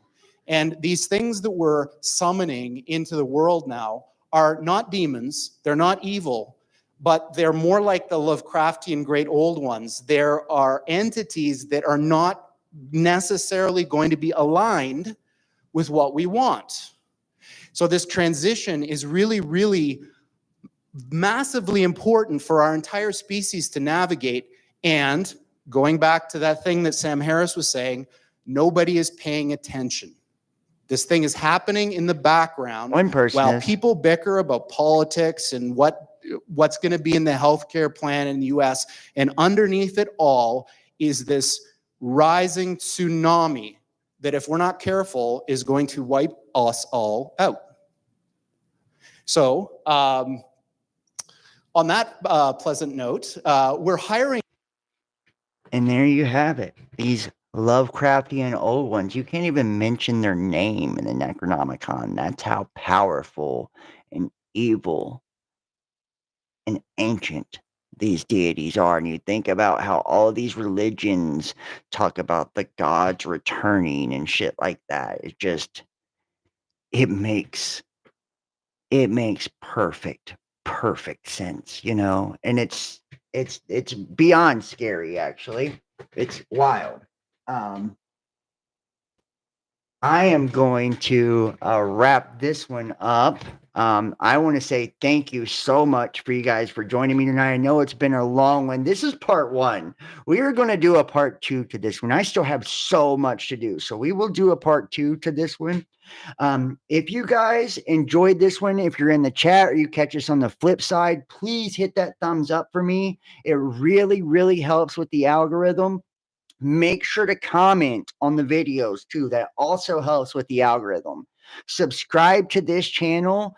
Click all on the notification bells if you haven't. If you're watching on YouTube, subscribe to Best Damn Podcast 2 or John Keane as well. So it's youtube.com Best Damn Podcast Official, youtube.com Best Damn Podcast, youtube.com John Keane 33. This will be on Facebook as well. Follow me, facebook.com Best Damn Podcast, facebook.com John Keane Best Damn Podcast. This will be on BitChute. It's bitchute.com Best Damn Podcast. Follow me, TikTok at the Best Damn Podcast, Instagram Best Damn Podcast, Twitter The Real Best Damn. If you guys appreciate my work, you appreciate free speech, you're anti-censorship, you just love what I do here. I'm demonetized everywhere. Consider donating, supporting to the channel. I am completely viewer powered. Anybody who does donate, if you text a number or email me after you donate, I'll send you the links to the private playlist too, that we have here that you can't get access to. You don't have to join any memberships or anything. I'll just send you them to them. So you can donate paypal.me, the Best Damn Podcast, Cash App, Best Damn Podcast, or Facebook Messenger Pay, facebook.com, John Keane Best Damn Podcast, or join us on Patreon, patreon.com Best Damn Podcast Official, which I'm having some beef with Patreon, so I'd rather you do it the other ways. And you can text 513-393 2396 513-393-2396 or email the real best damn podcast at gmail.com. What else am I missing? If you'd like to book a personal tarot reading or astrology reading, I'm doing a $35 special on the tarots this month, starting at $35. You can also text that number or email and we'll get it set up. You use one of those pay apps. What else? Oh, I'm on Truth Social now as well. Best Damn Podcast. All the links are in the description. They're in the chat. My wonderful moderator extraordinaire, Kimberly F., does an amazing job anytime she's in here of posting the links. I want to say thank you so much to Kimberly F., Rhoda Rose, my random travel videos, used to be Miss Dragon. She's got some cool videos. I've seen her videos up there. Bailey, what's up? Bailey, nice to see you. Elephant Tusks. Shaylee, I'm sorry if I said your name wrong. Eric Ibu Elliott. Another moderator. Thank you for moderating, bro. I appreciate you so much. I appreciate all the moderators, man. If I missed your name or whatever, I do apologize. I'm trying to go back through some of these names here, make sure I get people. Chrono Crucified BDP. Thank you so much, guys. I appreciate all of you. Melopedia Britannica. So I guess I'll leave it at that. So thank you so much for watching my random travel videos. I have Zero Infinity Live. These are all oldies but goodies. These are I swear to you, man, my community is like loyal as fuck. I'm a psycho and they fucking have loved me for years and years despite my psychoness, right? Despite my schizophrenic self, they have always loved me. Even though I'm a fucking wreck, And I appreciate that, man. I love you guys so much for that. And I'm so grateful. I have so much gratitude for each and every one of you. You know, I would really like to like bring back just free chats too. Sammy Lynn, I love you, Sam. Um, I would like to bring back like, you know, some of the chats on Discord. I really need to get the Discord links back in the description, right? And, you know, do some like just some free Q&As and just some cool shit on Discord just because it's fun. Seriously, it's fun to like, it's so hard too when you're like into this kind of shit to find like-minded people. And to find, you know, it's like a lot of us are just really isolated and we're just into weird shit. So we can't relate with a lot of people. We're not into small talk, you know. So like having the community, and that's why it's called the best damn fam, because it's like family, you know, and it's been a family for a long time, for a very long time. I appreciate all the people that's going to check this out on Facebook. Dude, I've been fucking killing it over on Facebook. And so and they're just censoring us like crazy. So yeah, man. Yeah, and we'll do some chats. I'll try to put out some more private content as well. So for everybody that, you know, and everybody who donates and supports, thank you so much. I am so grateful. I have so much gratitude for you guys, even the ones that just, you know, you support by sharing, liking, commenting. Thank you so much, guys, for watching. I love you guys, and I will see you next time. Y'all have an awesome, awesome weekend and an awesome week. I hope you guys enjoyed this one. And I'll probably do part 2 maybe tomorrow or the next day on this one. This will be the next video I pick back up on. It's just too important. So I love you guys. Peace.